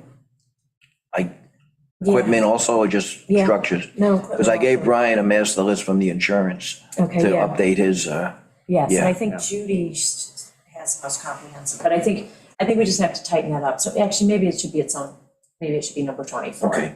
It's Okay. capital asset. So the marine assets are pretty much done. That was a bulk of it. Yes. The buildings are a little bit, and right away, when you go through this, a simple little thing like the shed at Dickerson Pond Yeah. was looked at and said, we cleaned it all out. Yeah. You know what? The building itself is not bad, but needs a new roof. What could we use it for? Well, we need additional space for X, Y, and Z. Happens to be mowers or something Yeah. like that. But it's a building that's in decent shape. Might have to replace one window, put a new roof on it, but it's worth salvaging. You only know that if you have, a periodic check on all of your assets, including our buildings. Right. Okay, so that's a separate topic. Yeah, so we'll put the Okay. capital assets Yeah, policy. okay. It's a separate one. And realistically, I'm looking at the spring of 2023 to have something done there. I don't know if we can do it before that, but it's gonna still take some few months. We got the holiday coming up. Yeah, you're talking about capital planning? Yeah. Yes, Yeah, yes. I'm looking at something like March, April, that we will actually have maybe a Plan. capital plan that we could create. Is that wrong, Amber? No, because what we're gonna do is we're gonna send something out to the department heads in January. Okay. So that we put out there, because we have the That's- marine assets on one spreadsheet. We've got roads on another spreadsheet. We've got buildings. Yeah. In infrastructure on, another spreadsheet. So we have those, and then the third one, or the fourth place that we need information from is from the department heads. What do you foresee in the next 5 years as Right, needed? yes. To do your jobs properly, Right. failing assets that, nobody's looking at, but they look at every day. So, I would just We need that caution you process. that cover letter that you send out to the people, being at Cross Place for so many years, that every once in a while this new superintendent came through and said, do the same thing, send it out to all the department heads and everybody, all the district-wide people, and I've got the copy of your dream list of things. And people sit down there, the swimming pool and and the new extension, my new office, and you know what? Let's be realistic here. So when you send out that kind of guidance, it's got to be carefully worded that we're not looking for those kinds of extravagant kinds of things. How can you improve your workspace? How can you improve your efficiency? what needs to be done within the next year or two, what could be put off, It's got to be carefully worded, because otherwise you come back and you're literally overwhelmed by it, because when you add it all together, you say, how the hell are you going to accomplish this? It's again, and I only bring that up because we talk about eventually having to relocate the fit center, and people, I've just gotten hit with it constantly last month about the need for the pool and the indoor racket club and this and that, and let's get the senior center over here, and there's a lot of stuff being thrown around. Are you spending a $2 million building, or are you building a $10 million building? You got to be somewhat realistic here. First of all, you got to have a place to put it. That's the first thing. And you got to take a look at what's feasible. This is not a retreat that you're going to a spa, with all of the luxuries. Let's upgrade what we need. Okay, number 21 on the list is deer and tick committee. It's really deer and tick management. We dropped the four-poster program because of regulations from the state, but we didn't drop the management program. Jim, you want to? Yeah, so I said, I wrote myself, already sent it to Dr. Bevilacqua and to Bo Payne. A note which I can share with you, Jer. But basically in that note, it says that this year, the town board, in a tough budget year, came up, found that $26,000 to do another flyover for the winter of 2023. I can't, as a liaison, come back, and I realize my term will be finished, but I'll be around for the next budget cycle in good conscience and sit down and say, we need another flyover for the winter of 2024. Are we meeting our goals? We have a clear established goal about deer management to cut the deer herd in half. The estimated start was 1,300 to 1,400 deer. You want to get down between 650 and 700. That means when you do the flyover in January, you have to have numbers down in the 400s, because you're going to give birth to another 250 or so fawns. So it's all mathematically possible, and I'm not looking to fudge numbers, but we're meeting on December 7th. I said to Bo and to Jim, please place this on the agenda. I'm not a rubber stamp with my four colleagues saying it's an endless pit of money here. We need to meet this goal, which we were going to meet in 2022. And let's face it, pandemic hit. We couldn't hunt certain properties. We had certain hurdles put in front of us. Have we cut the deer herd substantially? The answer is clear, yes. But we haven't quite got to the goal. So the goal for the 2022 is the goal now for 2023. Let's strive and meet that goal, because, and then the next question of the Deer and Tick Committee is, are we satisfied with having cut the deer herd in half? We are not going to then take another, and I'm going to say this publicly, because nobody on the committee is saying, then we're going to cut that number in half and get it down to 25% of what the original deer herd was. Now, if we make plus the fact you got to maintain the herd. Yeah. So it's not automatic. If you don't do anything in terms of managing the 650 number, the herd goes back up to 1,300 in 3 years, because that's how prolific deer births are. So you got to work at this.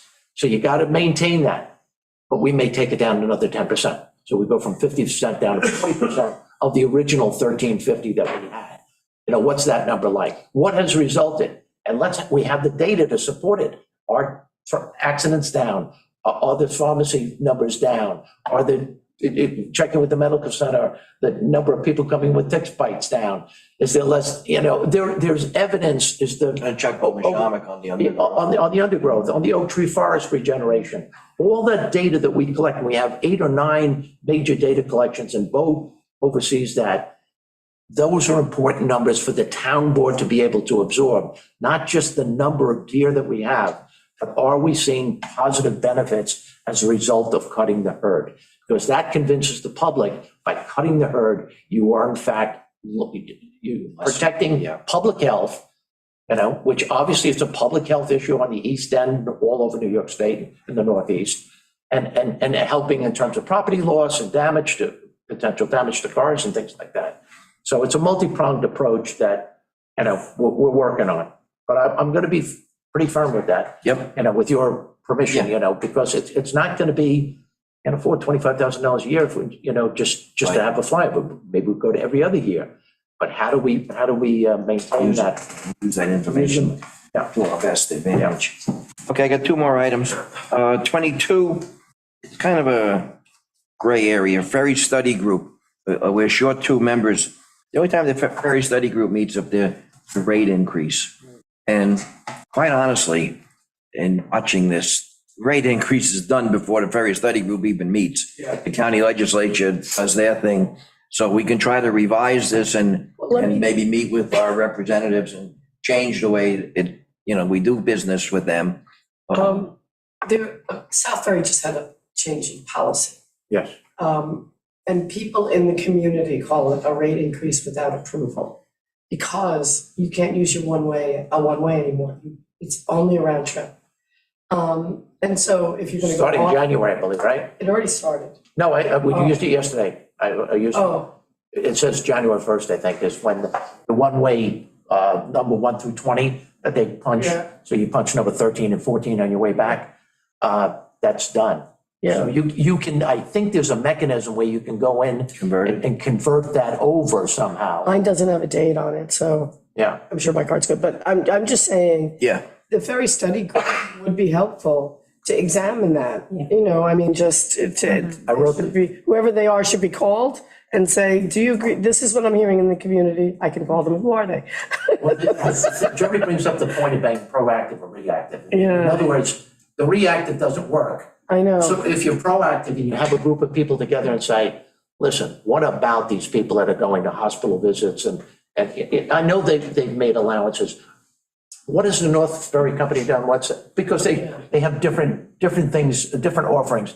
And they do have special, I know somebody that lives, a good friend of mine that lives in the Silver Beach area, had to go for treatment every week into Riverhead. And the North Ferry Company was very, very good about giving him a special deal, to help expedite that. If you have somebody in a hospital in Greenport, you're going back and forth.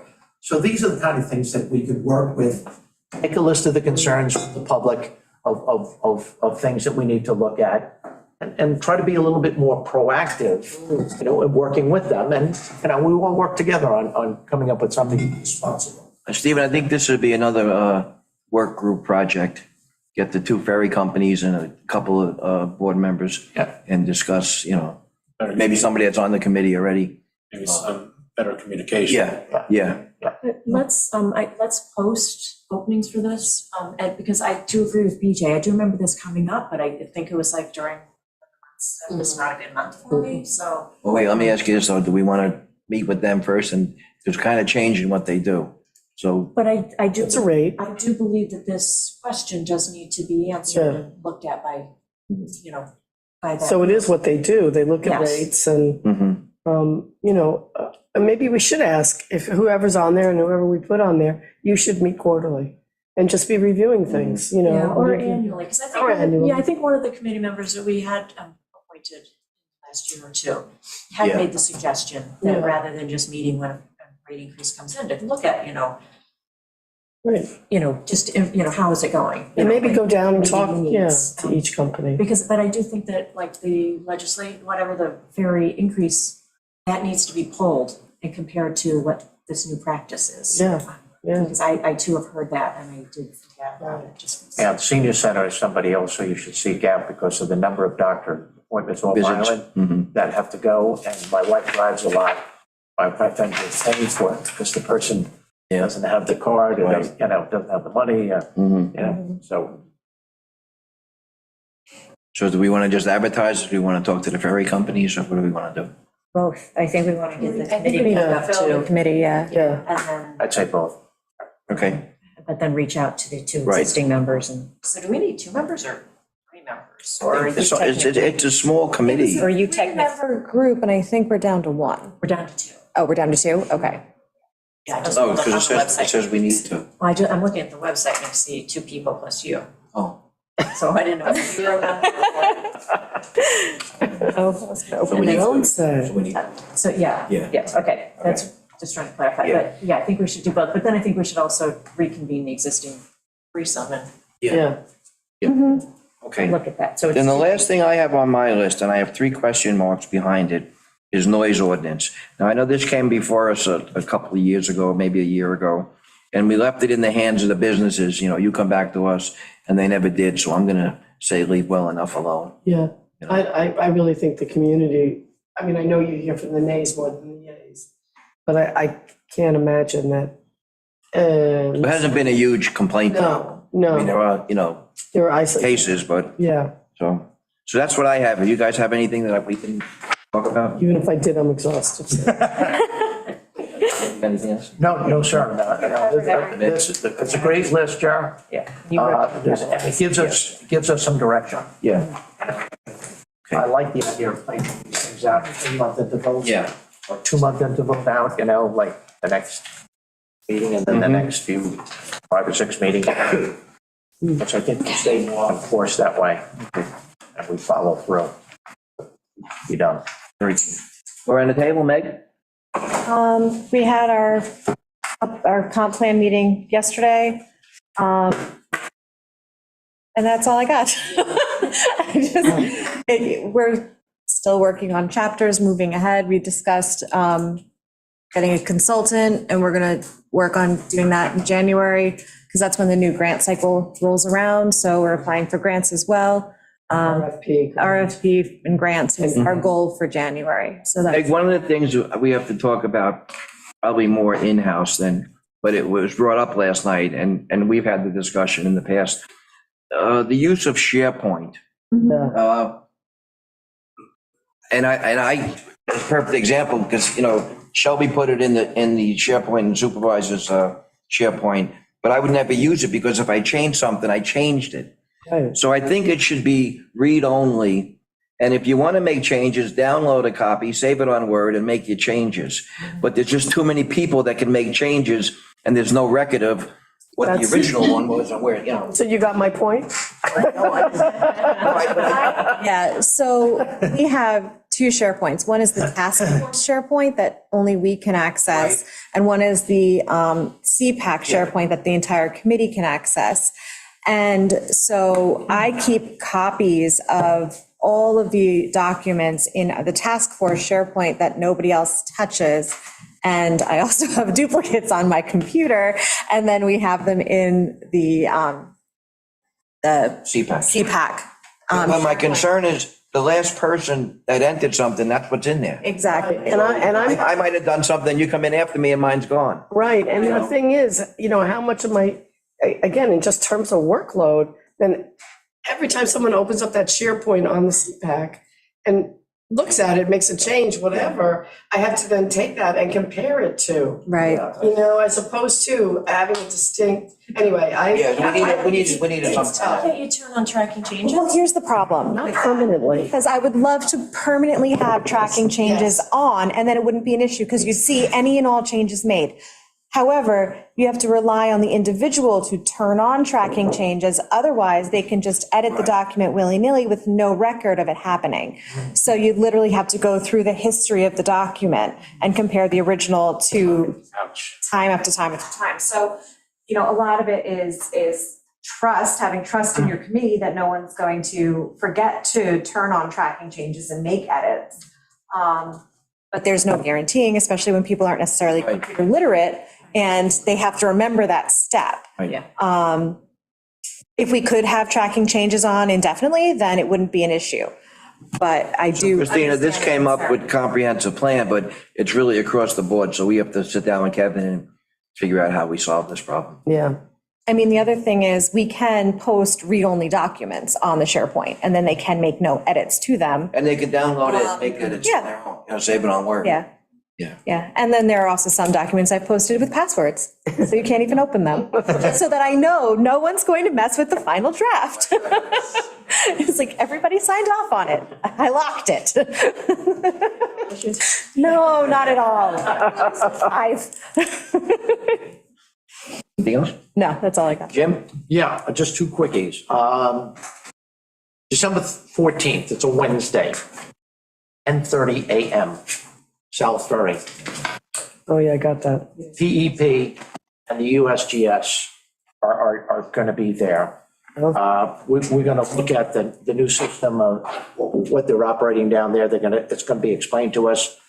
like to get it as a photo op, so for the newspapers, if at all possible, that one or both of you can be there on 14th, 10:30 in the morning, South Ferry, USGS, and the people from the Peconic Estuary Partnership will be discussing the new station that they've installed at South Ferry and explain exactly what they, and how it all works. All right, so that's important. Tomorrow, Excuse me, should we invite the school to that? Like any science you can ask class Dr. that- Doja Yeah. if he would want any of the, Yeah, you to know, have a program if they have something that. relating to that. Yeah, one of the science Yeah. teachers that might, Right. pursue that a little bit. Environmental science, if they teach it there. Tomorrow I have a meeting with the PEP. It is a hybrid meeting. I think I'm going to Southampton for that meeting to go there. I have the opening part of it. And then the second part of it is going to be a PEP update, which is standard. It's a 20-minute presentation by Valerie. And we're doing we're going to spend 10, 15 minutes on the bipartisan infrastructure bill funding update. Joyce Novak is going to give that. I'm going to bring up some points about, because most of my tenure is going to be on funding stuff. That's what my point of emphasis is. At 10:40, Mary Arnold is coming in. She's the regional coordinator. She's going to talk about the New York State DEC grant database tool and how it's used. I'm also going to invite Jen to see if she would want to jump on that at that time at 10:40 tomorrow. And then we do have a discussion at the end of the meeting, but we also have Michelle Golden coming in from the New York State DEC Environmental Program Specialist. She's going to talk about hydro modification study that's being done in the Peconic Estuary. So that is something that's on the. How long does that meeting last? 2 hours. It's 10 to 12. And we stick Get a with lot it. done. We get a lot done. Yeah, we get a lot done. Jim, interrupt you. Yes. Back to the 14th. Yes. Do we want to invite the WAC to that? Is that something they'd be interested in? I asked Valerie, she said she would leave it up to us. Yeah, I mean, they want to see some presence of some interest. I think the more interest that we show on the part of, I think. They're a it's good not- group to I think invite. it'd be They a are very- group, okay. It'd be a very good group to, All right, I'll tell them. I might even ask Howard, if he wants to. CAC. CAC one at a time. Okay. Okay, good point. Speaking about CACs, Howard was in here, and I think we've articulated this to the powers to be. Prior to doing the site visits, which we do, going to do the wetlands review, visiting the actual sites, we need 6 copies of the, full-size readable copies, because we get these little things, you can't even read them, the print is so small. And it's very helpful if you actually have something you can read, actually bring it with you to the site and be able to write notes on it when you're doing the site visit. That's very helpful. So the other thing, as you was talking to Brian, I mean, I could do this from Marvin to Brian, but, it might not be a bad idea. Howard brought up an idea about students, maybe grades 10 to 12, who might want to do a student work experience and sit in on a committee meeting or two, just to get them involved in local government. And I'm thinking maybe Brian would like to address this with his new guidance counselor, which I have not met. This would be for students that might be seeking environmental science at secondary, at college level. Builders, designers, landscape designers, horticulturists. There's a list of professions that kids might want to get involved with, and giving them that experience of being able to come over and sit in on a few meetings for even part of a year. Again, that's open for negotiations with Brian on what a reasonable time is. It's just something that it's a great partnership between local government and the school. So the Green Options Committee has already reached out to the school, and they've started looking into doing that with the science teacher. So Howard can kind of, I think Sarah Gordon's the one kind of spearheading that concept. So maybe he could talk to Sarah and they can coordinate and figure out That's if great. there are interested people, because Green Options is trying to pull in younger people to the group, and they thought students would be a great addition. You want me to follow through on this with him? Okay, I'll follow through with Brian. That's it. I don't have anything from the meetings in the past couple of weeks. Just something to sort of get the rest of town board buy-in on community housing. Just in meeting with Liz yesterday, I think one of besides getting the committee filled in, I'll jump a little bit. I think one of the things I'd like to give them direction, because I think they've felt a little like, are we doing ADUs? Or no, there's a town board going to be handling ADUs, you know, what's happening, you know, with this site and that site, to give them a little bit of direction. I think one of the things I would like to see, and so I wanted to see whether or not the rest of you agree, is have them go through each, you know, site that's probably, you know, town owned, to say like, this is where we are, like we've done the type of the Environmental, the type 2 environmental review. Phase 2 environmental, Yeah. on that site. So we're there, and if we're ever going to get something built on that site, what do we need to do? Like, right, so we're done with environmentals there, so then what would be the next steps? We have them actually go through and work with a professional as needed to say, these are the steps. It will also help us, like, okay, we need to work on this, and that's gonna take 3 months for that to happen. Meanwhile, this over here could be looked at, and, you know, something can be stepped along the way there. It gives us a plan too for when do we need to have, you know, things go to the Department of Health? When do we need to have public input? When do we need to think about funding? What kinds of things? So I'd like to have them kind of do, like, I was thinking flow chart, but that's not right. Where, you know, like a chronological stepping of what Yeah, that would be great. Right. So that's, I think, maybe what they need to focus on, so we get them, Yeah, I think we all just want to get on a bulldozer and start digging holes. Yeah. and that's not I happening. know, I think that they do too, you know, I mean, but I really, because that focus is necessary. Yeah, I think part of, you know, people's concerns in the community with, you know, the community housing plan, that, you know, they're not gonna be notified and they don't know what's going on, and there still is, you know, concept that we're gonna have this high density.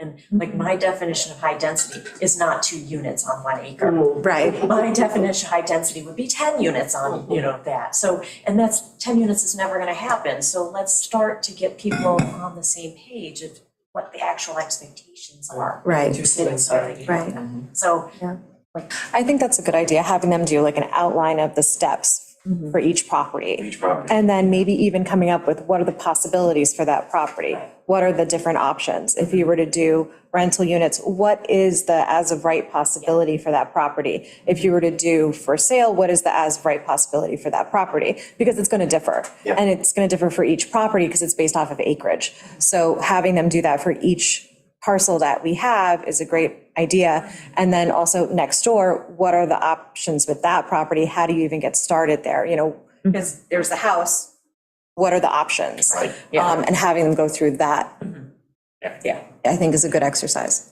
I think people, when they open up Newsday or any local paper and see what they're building in Nassau, Huntington, different areas of Western Suffolk, they are large units. Complexes, yeah. Complexes. Yeah. You know, 2, 3, 4 story type of thing. South Hole, you Yeah. have that one off the north. And I was getting to that. I was gonna move this further east, where you start to see a little bit less than that, but some fairly ambitious types of things from these bigger, much bigger townships, you know. Right. Look at little old Shelter Island, and you know, what they circulated to the public was something that I envisioned them building in Hempstead or Huntington or some other Western Suffolk. Greenport. It's nothing that's going to be built here on Shelter Island. It's going to be our concept of the 5 of us, unless you don't have no faith in us and you think that we're lying or deceiving you somehow, Ding, ding, you ding. know, then you need to elect 5 new people. But to really be honest, we don't have visions for community housing. Well, and we don't have the infrastructure or the space to support them, Right. which is really. The biggest thing is we don't have TDRs and can't have TDRs. Right, you don't have water. Right. It's whatever the zoning will allow as of right, that's what you're gonna get. So we're not, And not the asking Suffolk for County 1 Health. unit more. Right. And Suffolk County Health will really, Right. it's a cap on it. So, okay, good. So Yeah, I like that plan. we can go BJ? forward to the next meeting. The WAC had a great meeting last Monday when I was in the car. So I got most of it, Lincoln Tunnel, not all of it. But they had this, the dude from Nantucket. Yeah. He was great. He was great about fertilizer districts. And when Lisa Shaw first brought this up, I'm like, all right, well, we're never going to do a district here. I don't even think New York State has a mechanism for this. But no, this guy, it's not about the districts. It's about just taking the multi-pronged approach that we need to do and do to a certain extent on Shelter Island for cleaning up waters, fresh drinking and salt. And it's real similar. It's real similar. They're just much more aggressive than we are in terms of IA system requirements and fertilizer / pesticides, not so much pesticides. I think it's more fertilizers that they restrict. Maybe they don't Some eat pesticides. some pesticides, right? Yeah. Yeah. Yeah. Fungicides, but it's also more about education. Yeah. So they focus heavily on educating the people who work on the island as to what the requirements and the expectations are. And then there's the enforcement part. So they do go around and like, that's illegal, you can't have that on your truck, you can't be using that. And the fines are hefty. Right. But it's a process of education so that everybody understands what's allowed, what the expectations are, what months you're supposed to apply. And the state has rules on, when you're supposed to apply certain fertilizers, when you're supposed to do all this. But it helps make sure everybody's on the same page. And then the enforcement is consistent. So it's a well thought out program. Ace Hardware took that initiative several years ago about now stocking Roundup.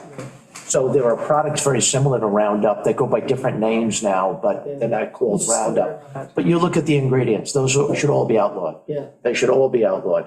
But companies that come on the island that call it something different, applying the same product, to the driveway and spraying it freely on a driveway to kill weeds. Well, And that practice has that to was one of the stop. things that they brought up, the guy that Lisa, I think Shaw pointed out, which is, they have you don't have day trippers coming in and throwing chemicals around. They have They have a dedicated in-house, private companies doing application of whatever fertilizers or pesticides. They live there and they're identifiable. And so we do have more of a possibility. Was that meeting of seeing recorded? the trucks, that you've never seen before. Yeah, was that meeting recorded? It was. Yeah. Yeah, Yeah. I'm pretty sure. Yeah. Yeah. It was really It was good. And I didn't take notes because I was trying. Anything else? That's it. Stephen, you have anything for us? Nothing. Amber, you have anything? Christina, you have anything? Okay, we'll open it up to the public. I'm sorry? Do we have a meeting since Dottie left? No, I think this. I don't think we did. No, because we had that Tuesday before Thanksgiving. But it's been, This list, yeah. what's the effective date? You just want to say it and welcome we'll Amber wait to the table? Until the 18th. and make Okay. it real, All right. Okay. Pam Demarest, I see your hand up. Yeah,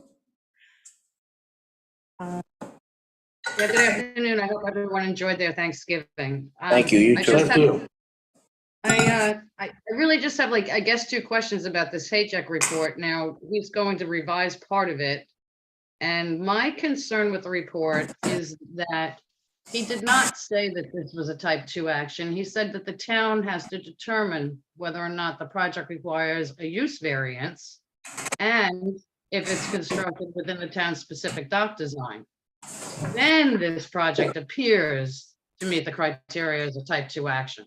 So I would expect that the town is going to address those issues at the public hearing when you Yes. reconvene the public hearing. And I would also expect that the town is also going to address the issue of the definition of a marina, as he suggested in his letter as well. He brings that up, that you have to make a determination on that. And then I'm also going to suggest, since you are going to be sending him my letter of today, that you send all of the submissions that you have received from the public, other associations, the neighbors like Rob Sloan or Barbara Horgan. I know she sent something in. I think Mr. Bennett sent something in. I mean, he should have all of the information available to him that has been submitted regarding this application, as far as I'm concerned, including all of the applications. He said that he reviewed the permits, but not the applications. So I don't know that he's even looked at the Department of State application. Is And that, I think that he needs to have all of the information regarding this project going forward, so that he can make a proper determination on, I mean, he made his opinion, and of course, that's just his opinion, and the town board has to act upon that or not. That's your right. That's your decision as lead agency. So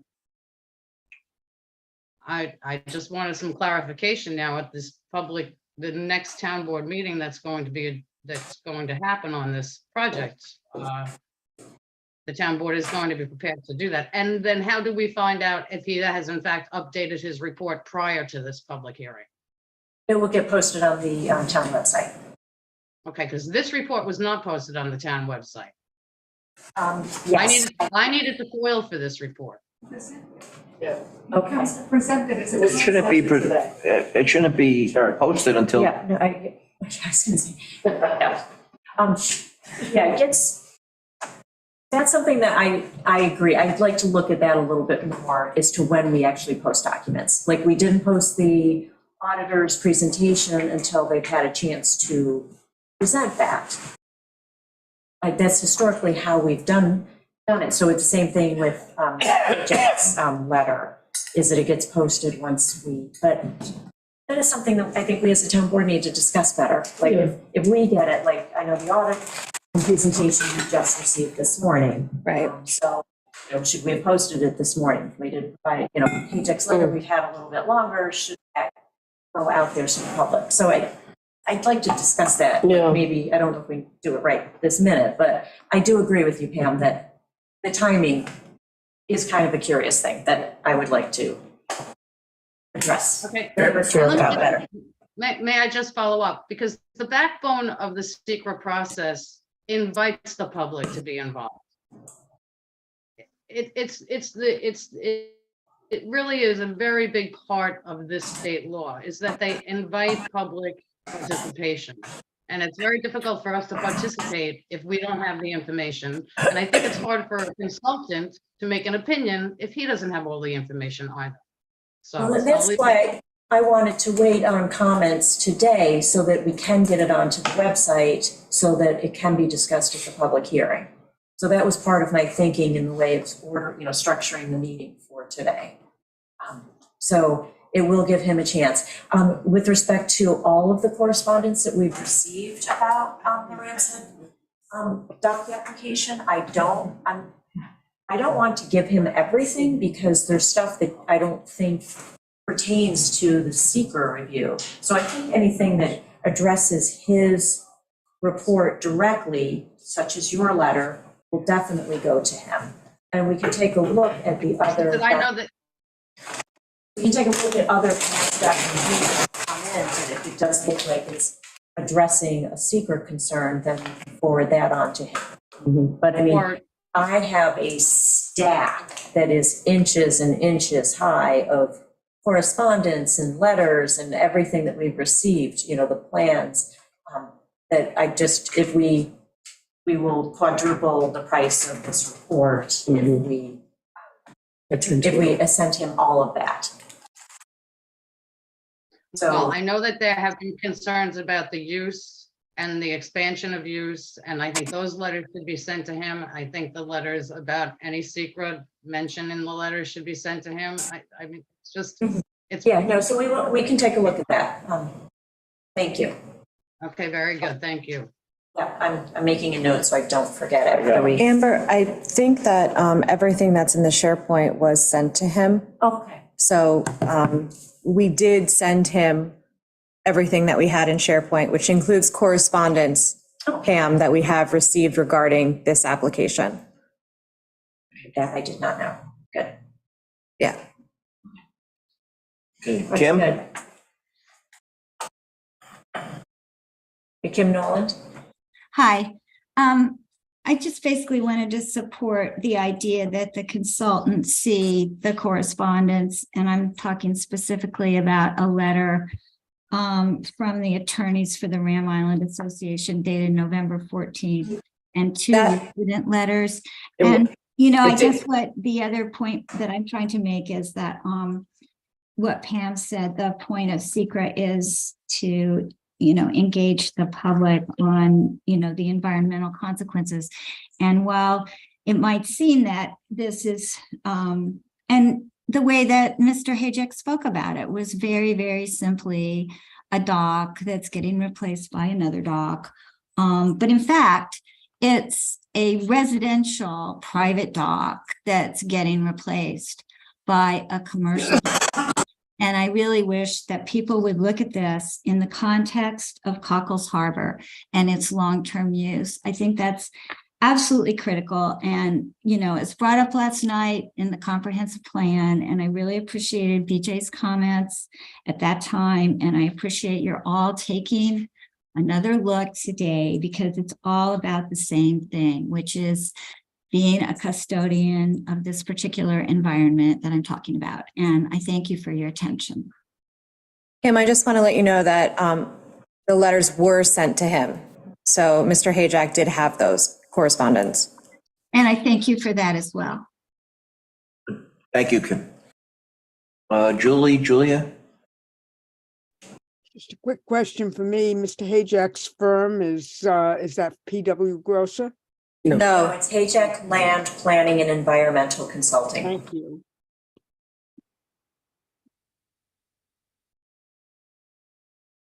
Hey, if there's no other questions or comments, I will make a motion. We go into executive session to discuss employment history of an employee, and we have an interview scheduled. Second. All those in favor? Aye.